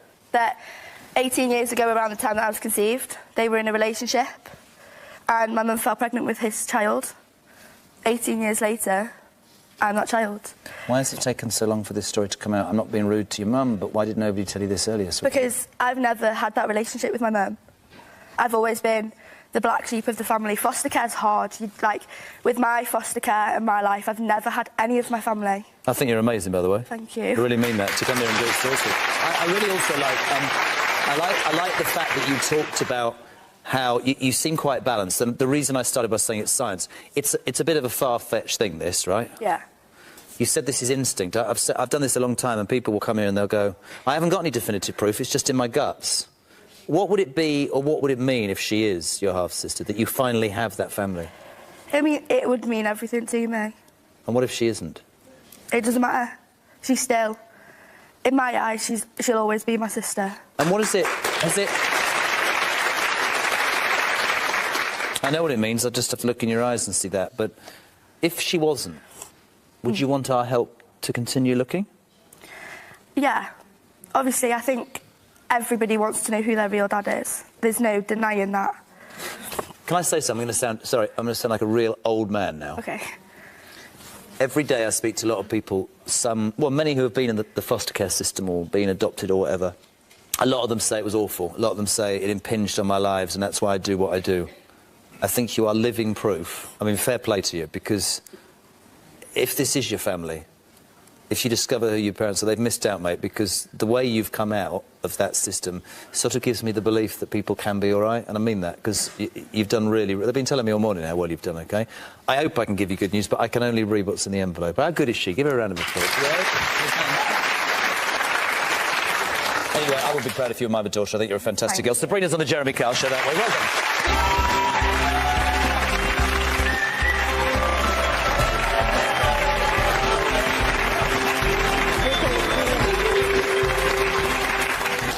Sabrina, welcome to the show. Your face says it all. You said, I've known Caitlin for years, but it wasn't a thought that there could be a relation until this happened. What happened to suddenly make this today what you needed to do? What was that moment?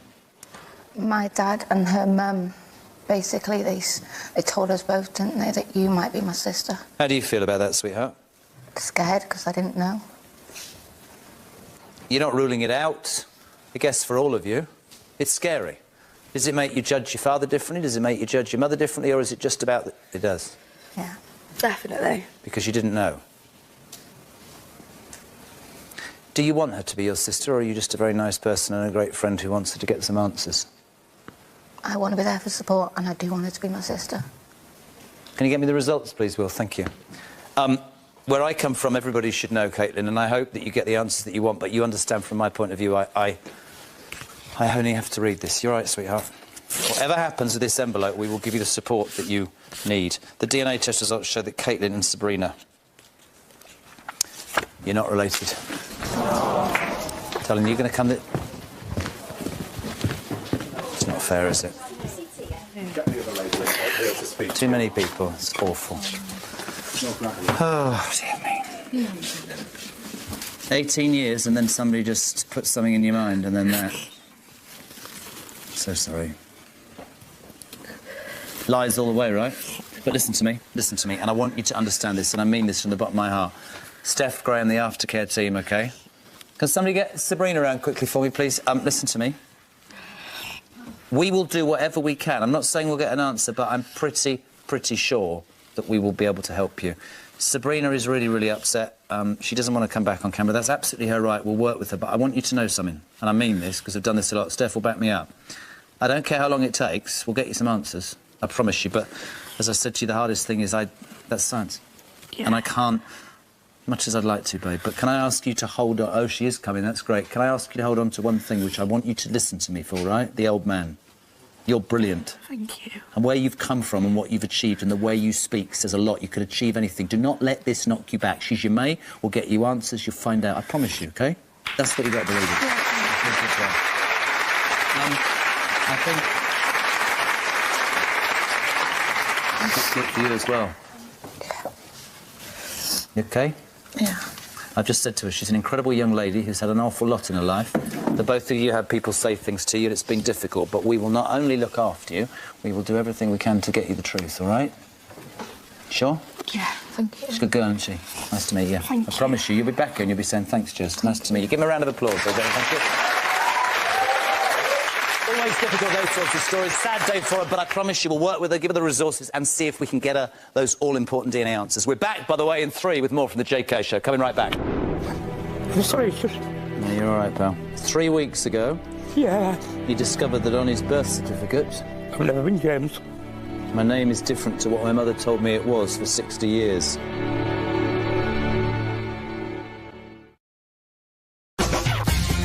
Have you been catfished? Maybe you're chatting online to someone, but you suspect they're not what they seem. Did you meet up with your catfish and now want to expose them as a fraud? If you're 16 or over and you'd like to be considered for the show, email talk@itv.com along with your number. Text talk plus your name to 63334. Text costs 25 pence plus 1 standard rate message. Or you can call my team today. It's 09011. It's 123456. Calls cost 25 pence plus network access charge.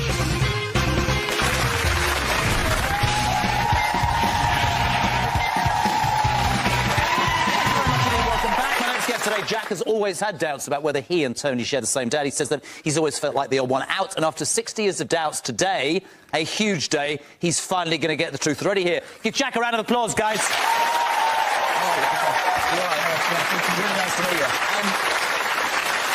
Thank you for coming on, first and foremost. These are the stories that, you know, they're not necessarily massively long stories, but for the people involved, they mean so much. Today, you're 60 years of age. You find out whether Tony, 57, is a potential brother, half-brother, full brother. What's the... See, the thing that's interesting about this story is now, at 60, why? What's the story? Take us back. Well, when I was born in 1958, I've always been brought up, we told my name was James. James Marius, funnily enough. And it's something I never ever questioned. When I went to school, I got an older brother, also called James, but confusing, I know. So when I went to school, I used to get Jimmy, and I used to get Jackie. And later on, he shortened his to Jim, and I shortened mine to Jack. I always believed my name was James Marius. 40 years ago, when I sent off for my first passport, I sent it off, fill forming, under James Marius. Sent off my birth certificate with it. It's a document I've never looked at. I've never had a need to look at it. And I sent off my birth certificate with my passport application, and the passport come back, James Marius. 34 years ago, same again, I got married. And I'm married with James Marius. About 20 or so years ago, I had the Marius taken off by a deed poll. I hated the name, I didn't like it.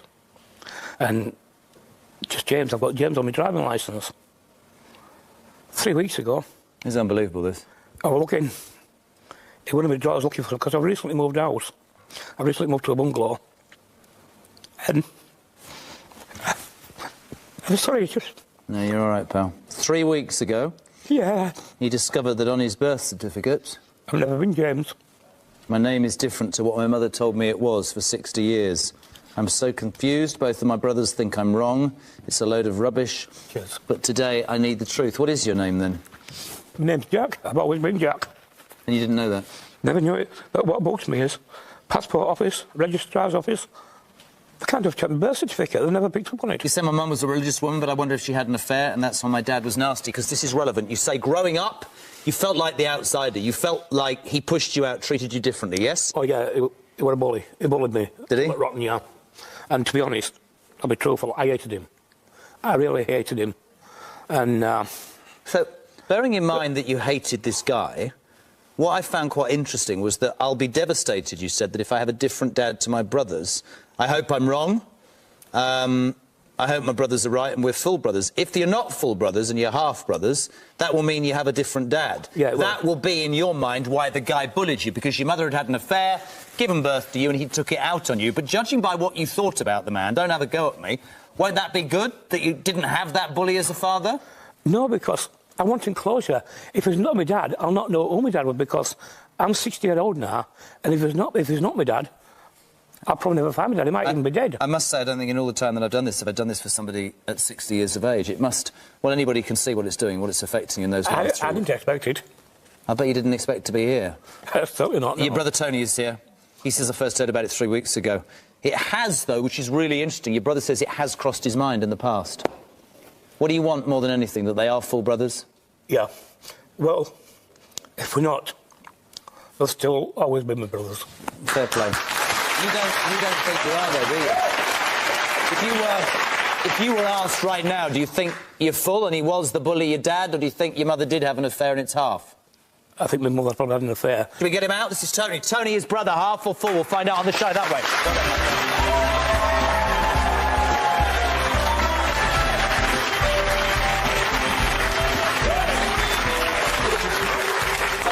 Thanks so much for coming on. You did hear this about 3 weeks ago, but you said to the team, I'd thought this. Why?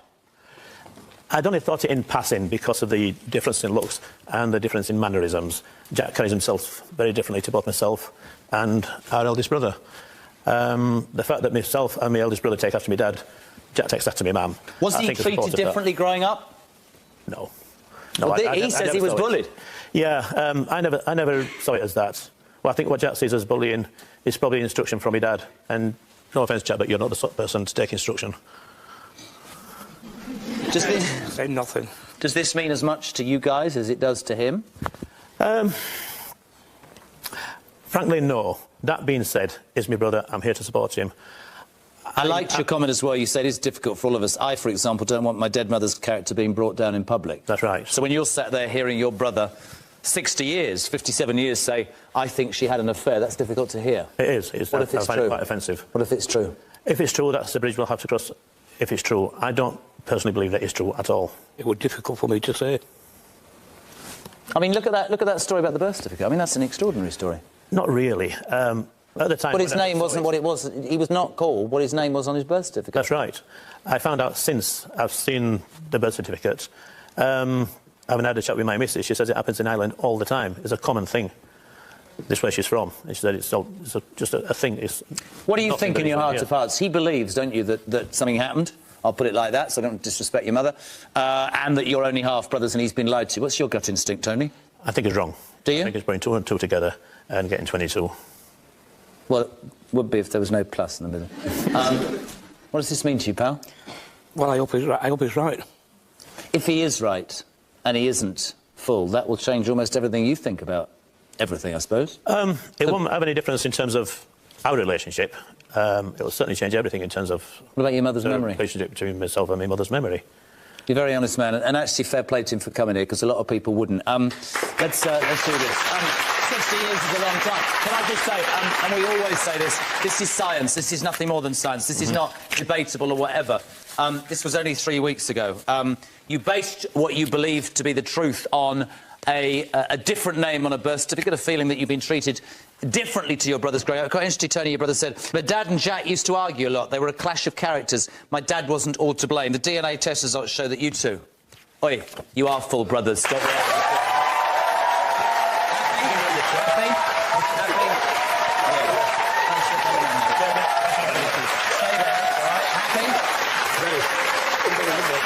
I have to say, Dad said we didn't. I don't think we've ever done one of somebody of 60 years of age, but anybody watching this will know exactly what it meant.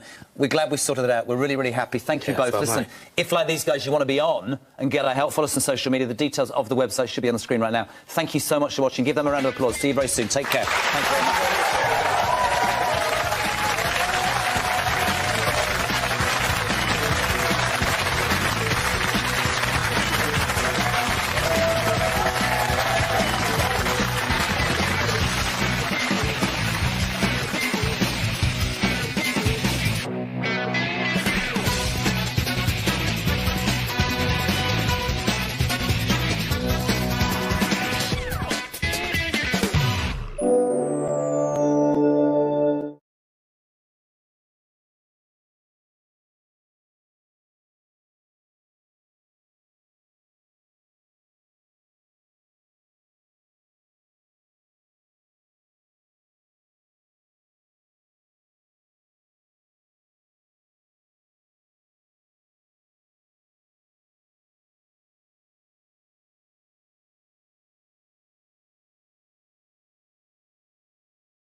On today's show. I'm here today to do a lie detector, prove my innocence, and today I will pass. How many people believe that Stacey, the bloke here, is telling the truth? How many people think he's a liar? It's a 50-50 split. There is a lot riding on today. This is like do or die. What about these messages? If I don't pass this lie detector, this is going to ruin me and my family. We asked Stacey, apart from when making the film, did you passionately kiss the woman in question? You said no. What's the prognosis? Prognosis is terminal. I know that I'm his life, and when I'm no longer here, I have real concerns about him. He's always been my big issue. Had it been a crash and she'd have gone, it would have been stop final. I've got a little poem. It's just a little one. Okay.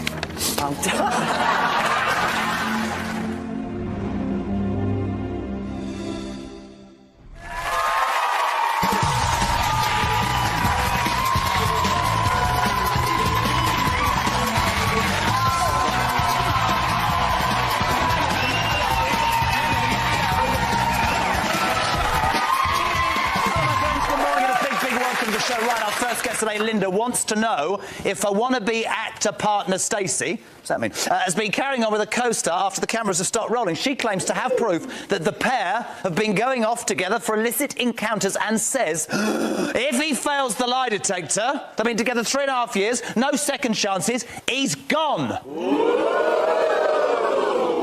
Linda's on the Jeremy Kyle show that way.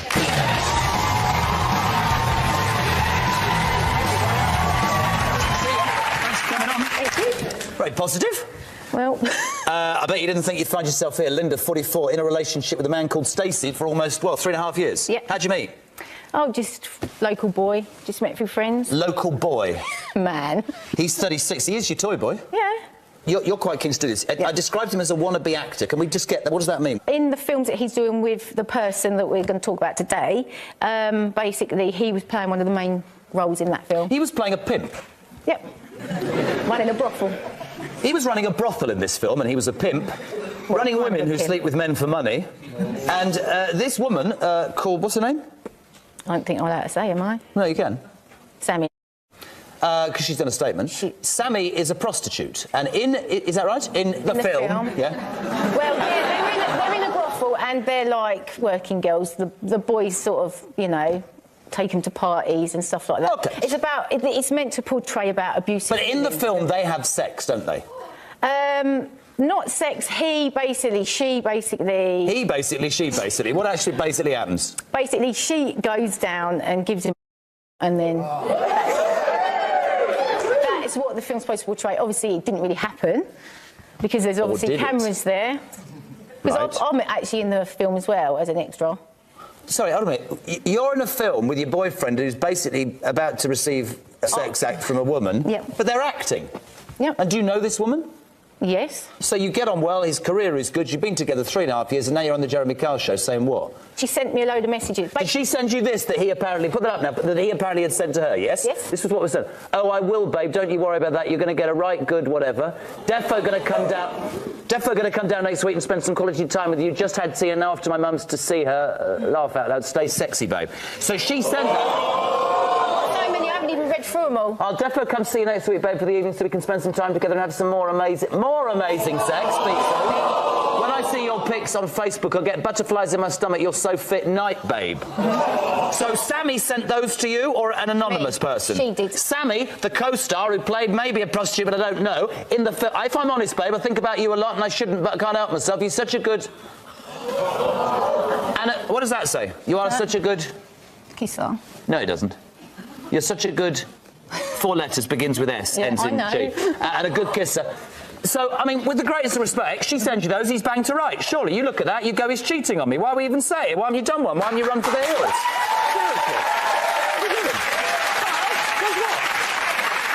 He's told you that she made those up, right, to get...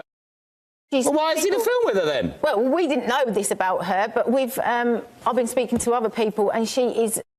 There's also a photo we haven't got that she took of her, in Stacey's T-shirt, which is apparently doing the rounds. You are saying, I don't know what to think. I was 3.5 years with this bloke. He's saying it's her. He's absolutely saying it's her, right? I think, because of what I know of her, and I've had messages from people that are saying she is vile, she will destroy anybody that she doesn't like. She will destroy anyone's life, and she does not stop at nothing. What was the story about when he went away to work at 3:30 or something? He said to me, my boss has asked me if I'll go down and work at his sister's house, which he's done in the past. 3:30 a.m. in the morning? No, this was afternoon. He come back from work early, and I was like, this was on a Friday, and he's like, oh, can I borrow your car? He said, because then that means I can come back early on a Saturday. Fair enough. I was like, take my car. So he did. And then when he was halfway there, he's like, oh, I've left my iPhone charger at home, blah, blah, blah. And I was like, that's fair enough. Got some messages from her. She's making out that because the day that he went working away was her birthday, that they were down in a hotel together. But on the message, it's got, from Stacey to her, I've left my iPhone charger at home. Have you got one I can borrow? I mean, he is. If you listen to that, you'd think he was banged to rights. Who suggested the show? You or him? What was his reaction? He was like, I'll do it. He goes, I've got nothing to hide. So why would he come on here if he didn't have anything to hide? How many have said that? This is what I'm saying. I know how the show works, and I know people try and cheat the test. But in my heart, I don't think he'd be here if he knew he was going to fail. So if he passes, all's good. She's a stirrer. Yep. If he fails, you're gone. Yep. Appreciate you being on. Stacey, the film stars on the Jeremy Kyle show. That way.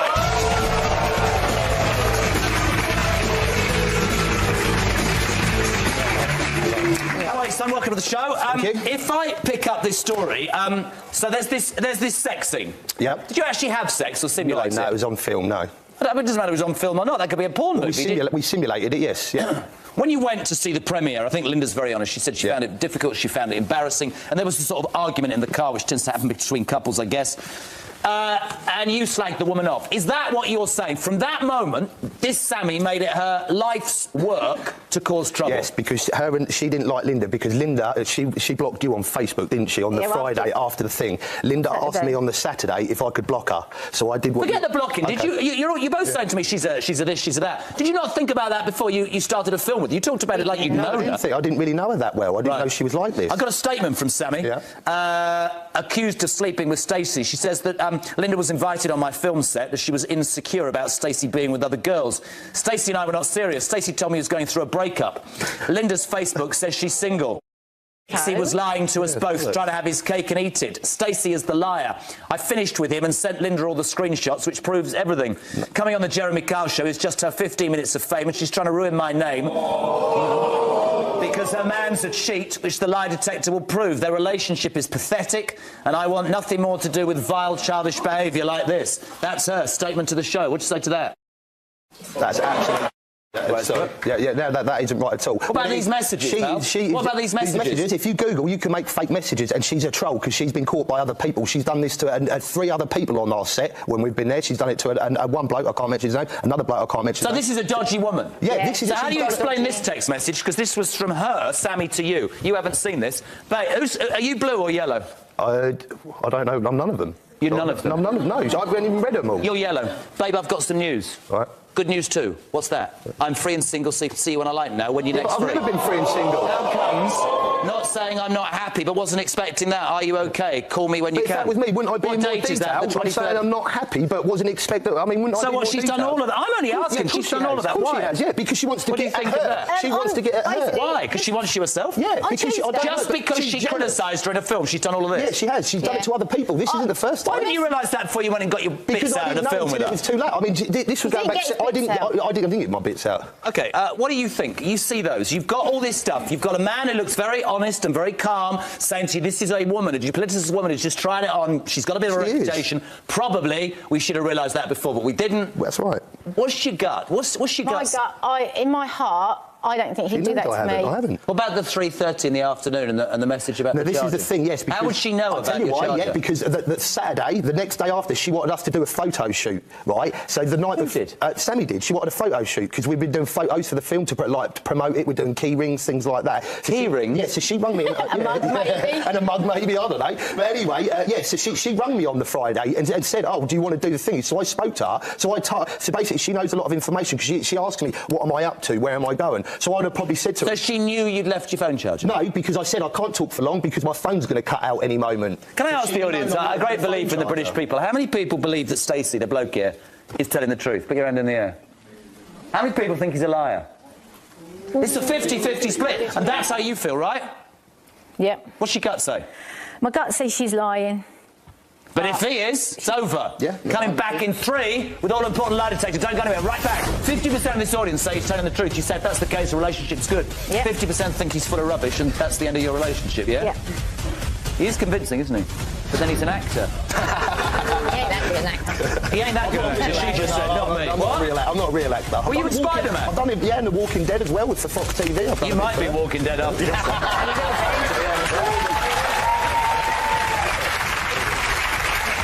So we asked Stacey, apart from when making the film, did you passionately kiss the woman in question? You said no.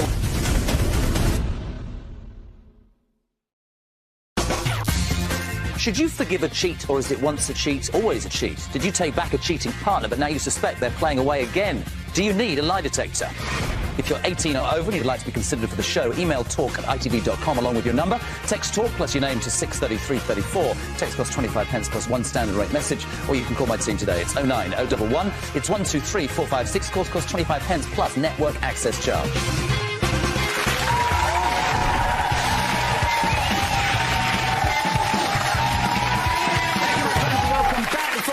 From Linda, who believes partner Stacey's been cheating on her. We heard the story about the film. You got into this film with a woman called Sammy. All was good. You went to see the premiere, Linda. You talk about how during the premiere it was embarrassing and difficult. It was a sex scene. You say it was simulated. There was a bit of an argument in the car on the way home that night. You might have said a few things about this Sammy woman. Somebody else was there. You say they let her know, and from that there's been this, well, this campaign, if you like. Text messages, lies, whatever. With not just us, other people as well. I mean, she says you had amazing sex together. Yeah. Look, that's from you to her. I'll come see you next week, babe, for the evening, so we can spend more time together and have more amazing sex. Yeah, no, it's all made up. Simple. 50% of this audience say he's telling the truth. You said that's the case, the relationship's good. Yep. 50% think he's full of rubbish, and that's the end of your relationship, yeah? Yep. He is convincing, isn't he?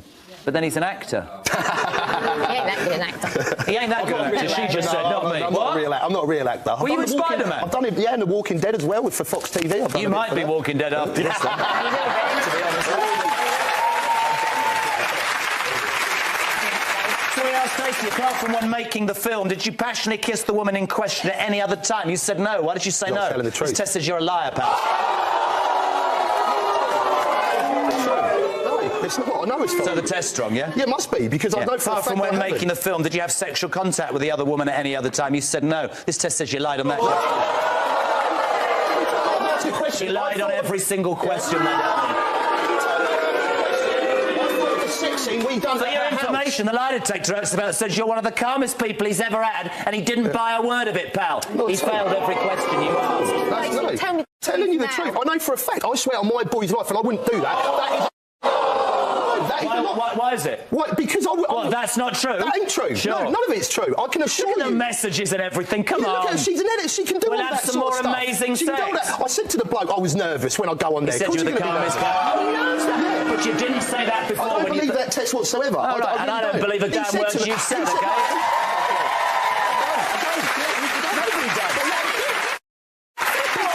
Tell me the because truth. I am telling you the truth. I'm telling you you the truth. I'm telling you the truth, Linda. As simple as that. That is not right. I'm telling you.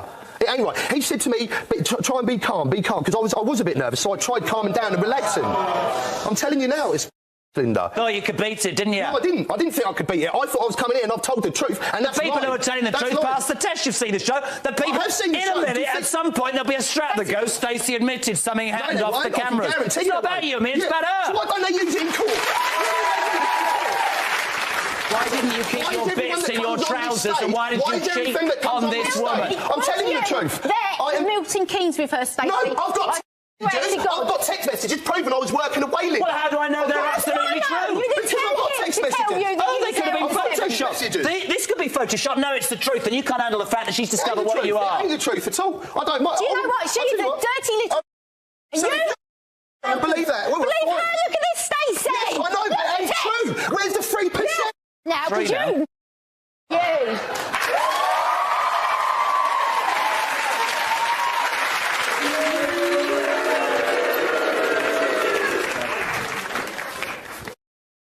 Get away from me. That's fine. Do you know what? I told you, didn't I? Yeah. You've been all nice to me all Do you week. think I'd come here, Linda, if I thought I was going to bloody... I know I'm telling the truth. I know for a fact I am. What else can I do? I've proved everything. I've run people you've asked me to. I've gone around the bloody hedges for this. Chance said you were deceptive. Fact. End of story. Full stop. Don't get into any debate you want with me. You asked us to do it. Yeah, I asked you to do it, yeah. The chart said you were deceptive. The chart said you were deceptive. The chart said you were deceptive. Something happened, and if you go into that test... Shall I help you out? Yeah. If you go into that test and you lie, it will call you a liar. And I don't care whether you sit there and you try it on. I know exactly that something, other than what happened that day, happened with that woman. Because it's written all over your face, pal. What's it written over my face? Don't leave it out, Jeremy. Maybe it wasn't an affair. Something happened. It ain't over my face. Now you're pulling at straws, saying you can see it in my face. Pulling at straws? That's what I am about it. He's looking in my face, trying to make me out. He just sat there and said it's in my face. I mean, Do you know what? That is I'm telling you now. You think I'd go with something like that? Well, obviously you did. Oh, yeah, because the machine says I did. The machine has got my fate, so it must be right. Of course it must be. Because it says it was. Why did you come here, then? Well, to prove I'm innocent. But you've just said the machine's rubbish. No, I said it's wrong. It's wrong. Because you didn't get the answer you wanted. But you can answer me, where's that 3% if it's 93%? Well, I'm not getting into No, a debate. you're not, because you haven't got an answer. No, but 93 away from 107, you mathematically ridiculous human being. Why are we having a debate about that? Because you can't answer me. So why would you do a test that you don't believe in? I don't believe it. I caught you out.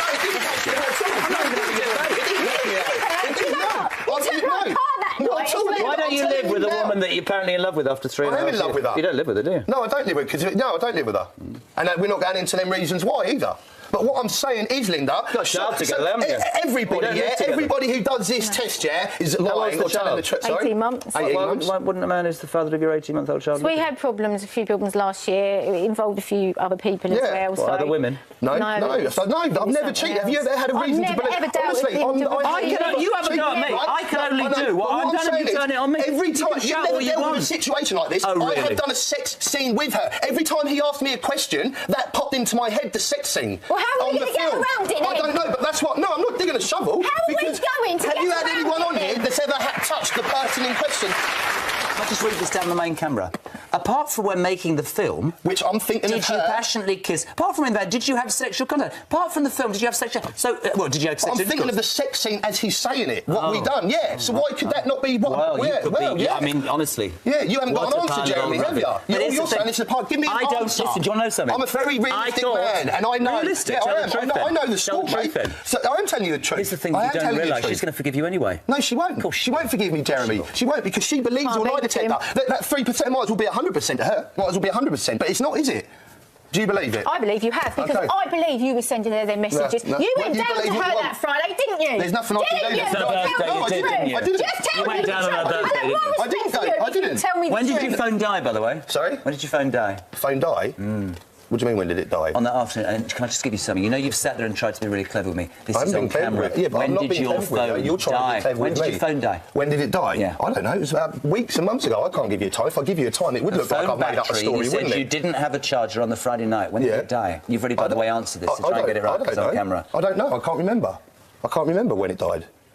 Because surely if you got low battery, it would die. But surely if I was lying, you'd find me out, Jeremy. You could tell if someone's lying, can't you? I absolutely stand by that test. You do stand by it. Do you think I'm lying to your face, though? Do I what? Do you think I'm lying to your face? Just because your test says I was lying, do you think I was lying? Look me in the eyes. Yeah? Anything happened with that woman? No. You're a liar. No, why is that? Why? Because your test says so. Because your test says so. Yeah, I'm looking at you lying. No, sent those messages. I didn't. Really? I didn't. Why'd you You're blink? trying to put words into my mouth by doing this. But you asked me You're to do looking this. at me in the eye. You go and see her on that Friday. No, I didn't, Jeremy. No, I didn't. You make me cute. You make me sick, you do. Seriously.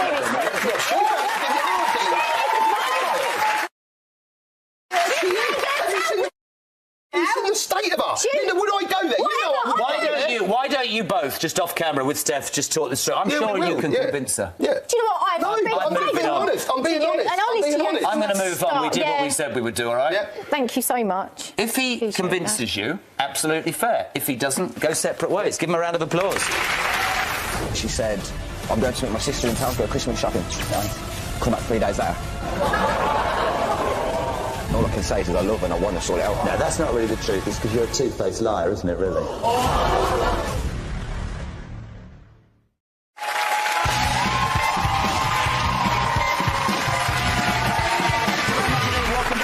Today, Liam says his relationship is on the brink. His partner, Louise, has already admitted cheating twice, but he's convinced there's a lot more to it. He wants to know what happened when she went away for a dirty weekend with another man. I think the word dirty might give you some truth. And if she's been lying, then that's it. By the way, can I just tell you, this is unbelievable. Liam's on the Jeremy Kyle Show that way.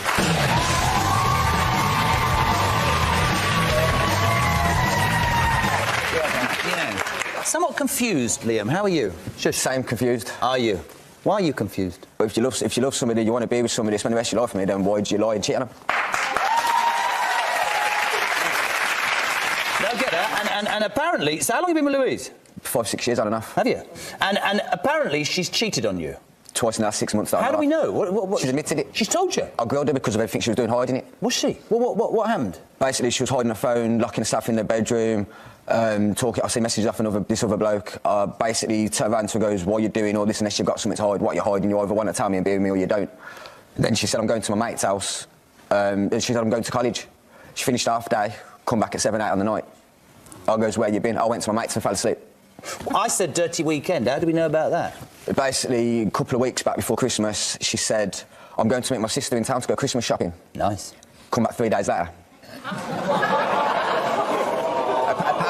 Apparently, the shopping list. Apparently, she stopped at his house. Stopped at his house. She stopped at his house in his bed while he was downstairs on the sofa for the whole weekend.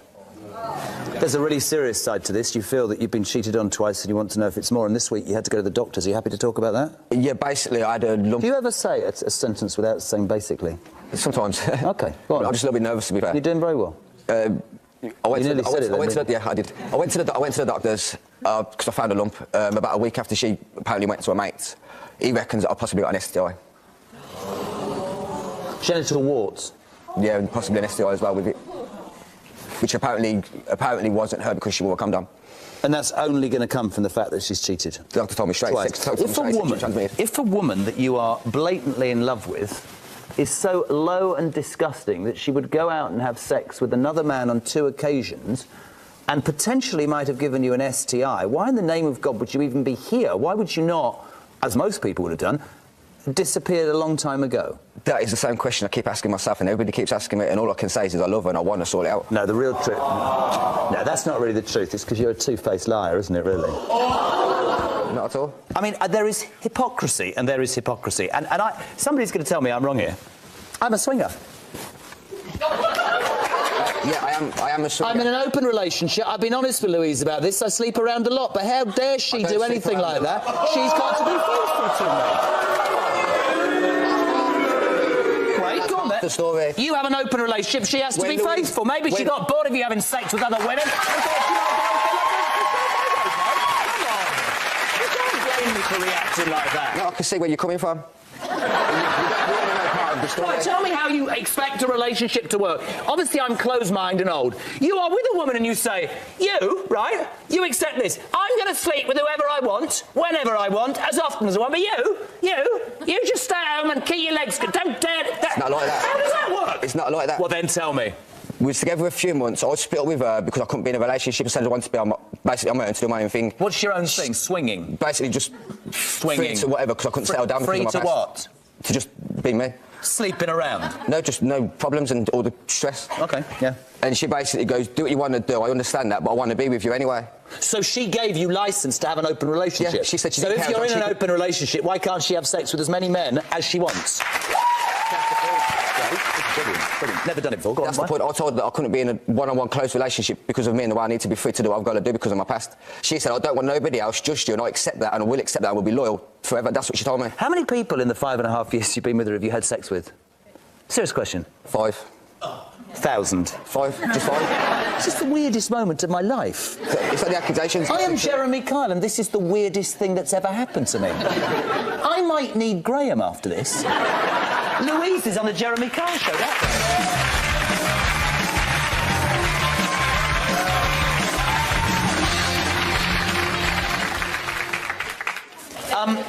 right. Explain to me how you allow a man who you purport to be in love with to have sex with other women and you're all right with that? Yeah. Why not? If he loves... How many do you know about? All of them. How many? 5. Right. So, does it ever make you feel bad? Do you ever get jealous? So, under the terms of the agreement that Loverboy Liam laid out, he gets to basically sleep with whoever, you've got to stay at home, yeah? So why did you cheat on him twice? Because he wasn't paying enough attention to me. What do you mean by that? Because he was too busy having sex with other women. That's what you've allowed him to do. Well, can you help me here? I feel traumatised by this story. Is it me? No.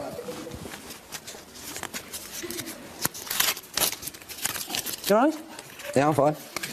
Like I said, I've got nothing to hide, nothing on my shadow. We asked Louise, since the start of your relationship with Liam, apart from the 2 occasions you've admitted to, have you passionately kissed anyone else? She said no. Why did you say no? Tess says you're a liar, love.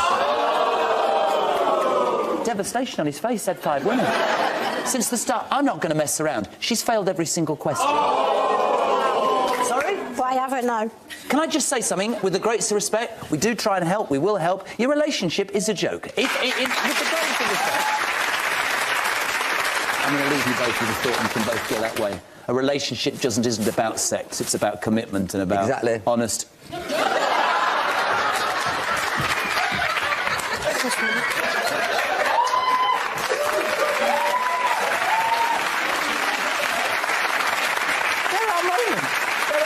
When I feel like I don't belong in this world. Let's continue. My next guest today, Stacey, grew up with a man she called Dad for 15 long years. However, things changed when she was told that her mum was already pregnant with her when she began that relationship. Now, she doesn't really know what to believe. Stacey wants a DNA test to find out the truth. She's come here today, and I've done this before, 25 years of age, you know. A lot of us assume and believe that we would know who our mother and father is. To not know that after a quarter of a century can't be easy. It's a very difficult day for us as well. Stacey's on the car show. Give her a round of applause.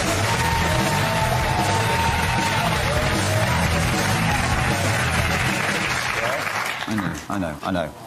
No, but this is the reality, isn't it? And I just said it then. Will, don't stand around talking to him. Bring me some tissues. Steve, be organised. I want the tissues for this lady. Thanks for coming on, sweet. Why here? Why now? Because, basically, I'm just sick of just getting treated like I'm a nobody, and I just want to know who my dad is, because growing up, Ian brought me up. Ian, who's here today, brought you up? Yeah, and then... For 15 years? Yeah. And then my mum told me, well, someone found a document that the name Chris in it, and I know I ain't got no one in my family called Chris. And then I said to Mum, who's Chris? And she said, oh, it's your dad. What age were you when your mother dropped the bombshell? 16, 15. Somebody said to me once, there's never a good time, but that seems to be a particularly horrible way to do it.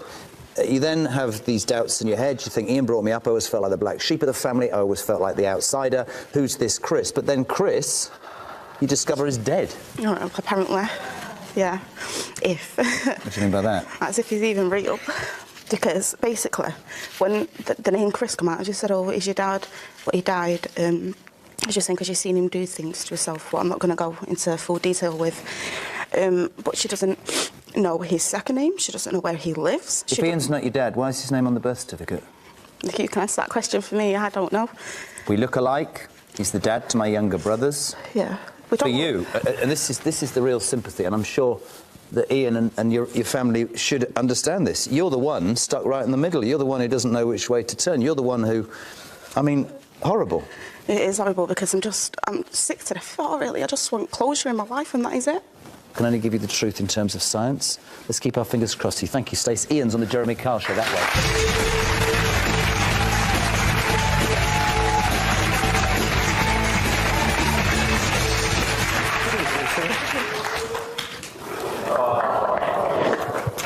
Time for Graham.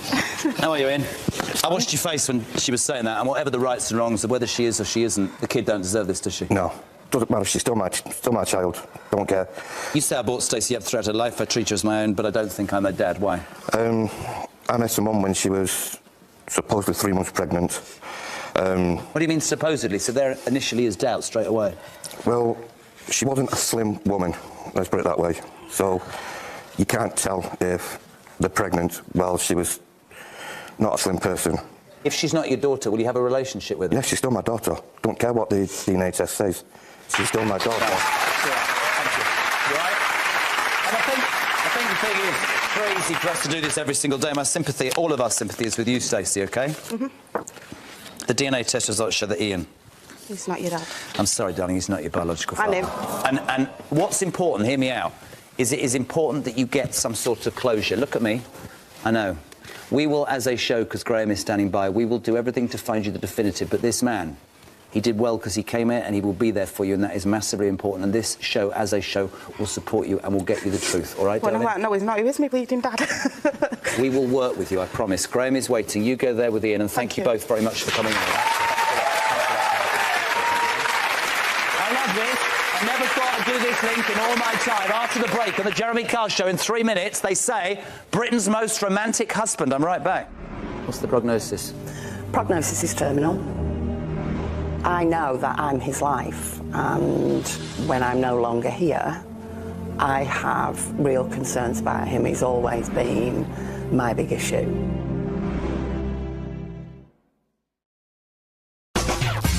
Do your family disapprove of your partner because of the age gap between you? Maybe your child is dating someone your age and you want to confront them. Perhaps your parent is dating someone younger than you and it's causing problems.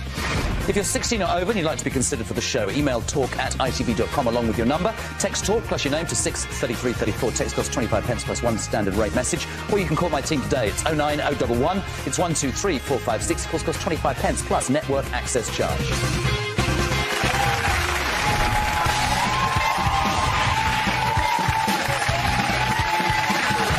Welcome back. Next today is Karen, who reckons that she is married to Britain's most romantic man. Now, her husband John once sent her 200 Valentine's Day cards. He surprised her with a trip to Vegas, and she says he's the perfect man. However, there's a twist. Their lives were rocked when Karen was diagnosed with terminal cancer, and she is mightily concerned about how he will cope once she's gone. She is, look, let me tell you this, the most fantastic woman, and she wants to be here. And it tells you something about her that she wants to be here because she wants to help him. Amazing. Karen's on the JK Show. Give her a round of applause.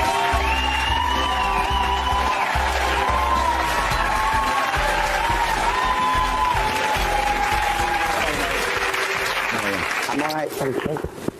I'm never very good at this because I never quite know what to say. Because as you know, I had it and I beat it, and I never quite, because I always sort of feel a little bit. How are you, kiddo? I'm all right. What's the prognosis? Okay. Prognosis is terminal. I'm 9 years down the road. Spent 12 months. I've had all sorts of surgery. You look amazing. Thank you. It's a good. You just gave up on chemo, didn't you? I did for 3 months, yes. But the last scan says that it's progressed quite significantly in the numbers and the size of the tumours, because it's in both of my lungs, again, behind my sternum, on my remaining kidney and my remaining adrenal gland. Can you tell me something? What do you do? You come out here and you're talking about looking after your husband. When you get up in the morning, I always have this conversation myself when I did, but I used to say, what do you do? I think I'd curl into a ball and sit in the corner and cry, but you're not like that, are you? No, not most of the time. That doesn't mean to say... Feel bitter and twisted? No, I don't really. I think in some ways, and this probably sounds a really ridiculous thing to say, in some ways I almost feel privileged because I don't sweat the small stuff. I don't change the way you think about life. Anything I really don't want to do unless somebody's paying me an awful lot of money to do it. Bingo. Let's talk about John. This is you and him on the first date. How did you meet? We met. Wow. I know, it's a long time. How long have you been ago, together? 25 years. You're like Doris Day there, love. Modern day Marilyn Monroe. So, how did you meet?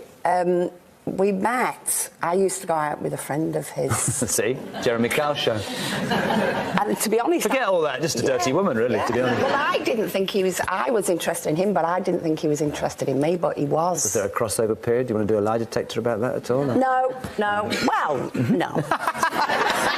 You say he is so romantic. He's known as the Rolo Man. He writes poems, he does huge surprises, and he's your rock. He's the one who has always been there for you. When you discovered such tragic news, what has this done to him? I think the biggest issue is that I know. He's dressed as... What's he doing there? He's dressed as a knight in shining armour. God, he has got it bad, hasn't he? He has. Yeah, but I'm worth it. What's today about? Tell him he'll be all right? I think I know that I'm his life, and I know that when I'm no longer here, I have real concerns about him. He's always been my big issue. I have a wonderful daughter, I have a wonderful set of friends, I have the most incredible son-in-law and granddaughter, and they have their own lives. Yeah. How old is she? She's 3.5, and she's my shining star. She's my absolute shining So you want to see her go to school in September, don't you? I've agreed to go back on chemo for 3 months because I want to see her go to school in September. He says, I love her, she's my world. In a world like this, it's quite nice, isn't it? Says it can work. You're amazing. John's on the Jeremy Kyle show.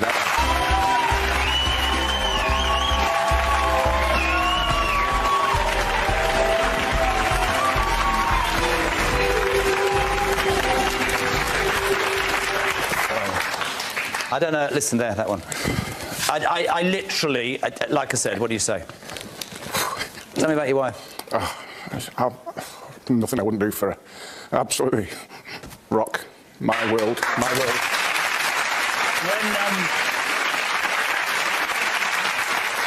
I read something. You said you're gutted you didn't get together sooner.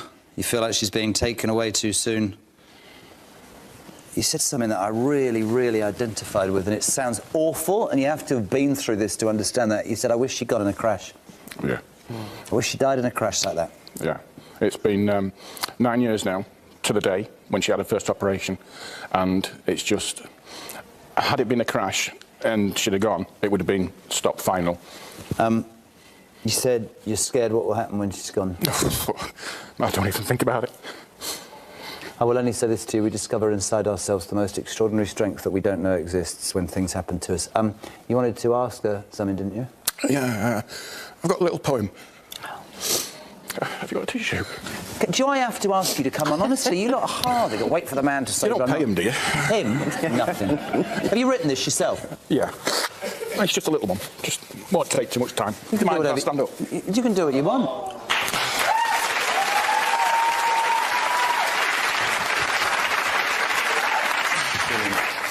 Teddy's 57, he can't read his own writing without a pair of glasses. It's just a little one.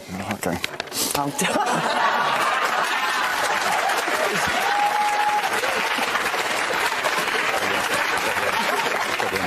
Fair play, son. Go on. If you all order your teas now. OK. Karen. I awake in the morning with you by my side. You fight so hard, you fill me with pride. As you lie there and still deep in sleep, I wish forever you I could keep. I ask him on high in my thoughts every day. Sometimes I get down on my knees and pray. Please give Karen here more time to stay, for I ask of you, is this here today? A caring and loving lady, it's true. Karen is never one to make you feel blue. She will always help and comfort you. That's why I'm in awe with all she can do. Karen means the world to so many of us. She doesn't have to do anything, but she just does.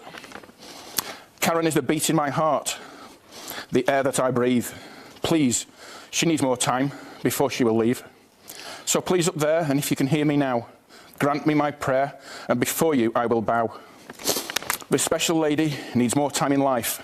I want to keep her for as long as my wife. Don't give her more pain, just help her out, because I don't want to have any doubt. I will do whatever you want me to, just send me a sign of what to do. I will take her pain, just give it to me. I have broad shoulders, look down and you'll see. We don't need money or any fancy thing, exotic holidays or jewellery bling. Just give me now for what I pray, for my gorgeous wife Karen, a longer stay. So now here today, and with Jeremy Kyle, I now want to try and make you smile. Take my hand and please say yes. And on my knees, I bet you'll guess. For our marriage vows, I would like to renew, as I would be nothing without you.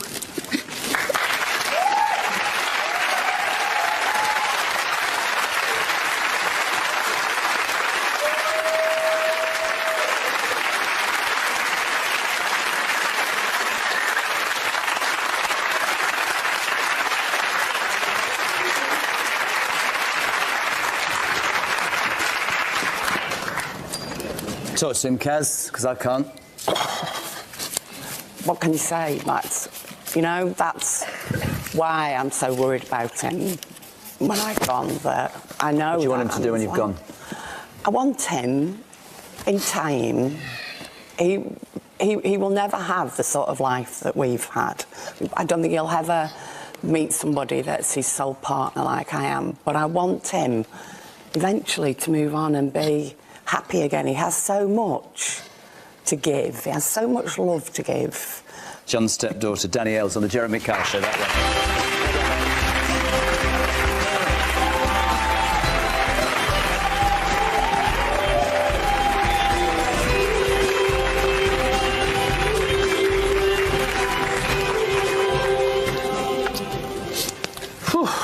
Danielle, welcome to the show. Thank you.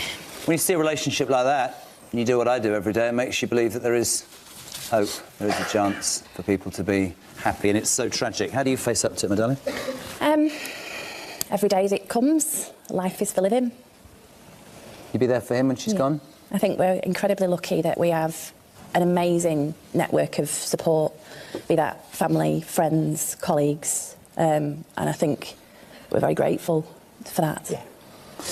You're romantic, are you? I'd like to think so. I'm going to trump you completely. What are you doing this afternoon? We were just going to stay in Manchester and meet some friends. No, you're going to Paris. Come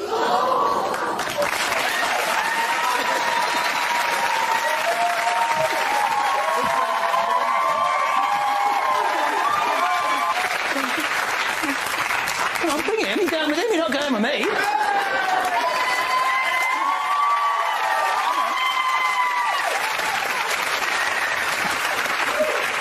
So what we thought we'd do is we thought we'd send you to London in a chauffeur-driven car, put you on the Eurostar, give you a 2-night break in the most romantic capital in the world, Paris, give you spending money, and you're leaving now. Is that all right? Oh. Is that all right? No. You sure? There's the limo. Bags are in the car. I've sorted it all. Passports and everything. See you. You're going to Paris. Love you. God bless you. On the back. Thank you. All right, yeah. Leave the business. Go to Paris. Go on. Life is for living. I'm in Manchester. You're in Paris. God bless you both. Thank you for being on. Thank you. See you when you're back. Enjoy the most romantic city in the world. Go, go! Go! Wow. They will have a great time, and thank you so much for being on the show. Your mother's an inspiration. If you want to be here, need our help, follow us on social media, visit our website. The details are on the screens. To the guests of the audience and to your home, thank you for watching. I'll see you soon. Take care. Bye-bye for now.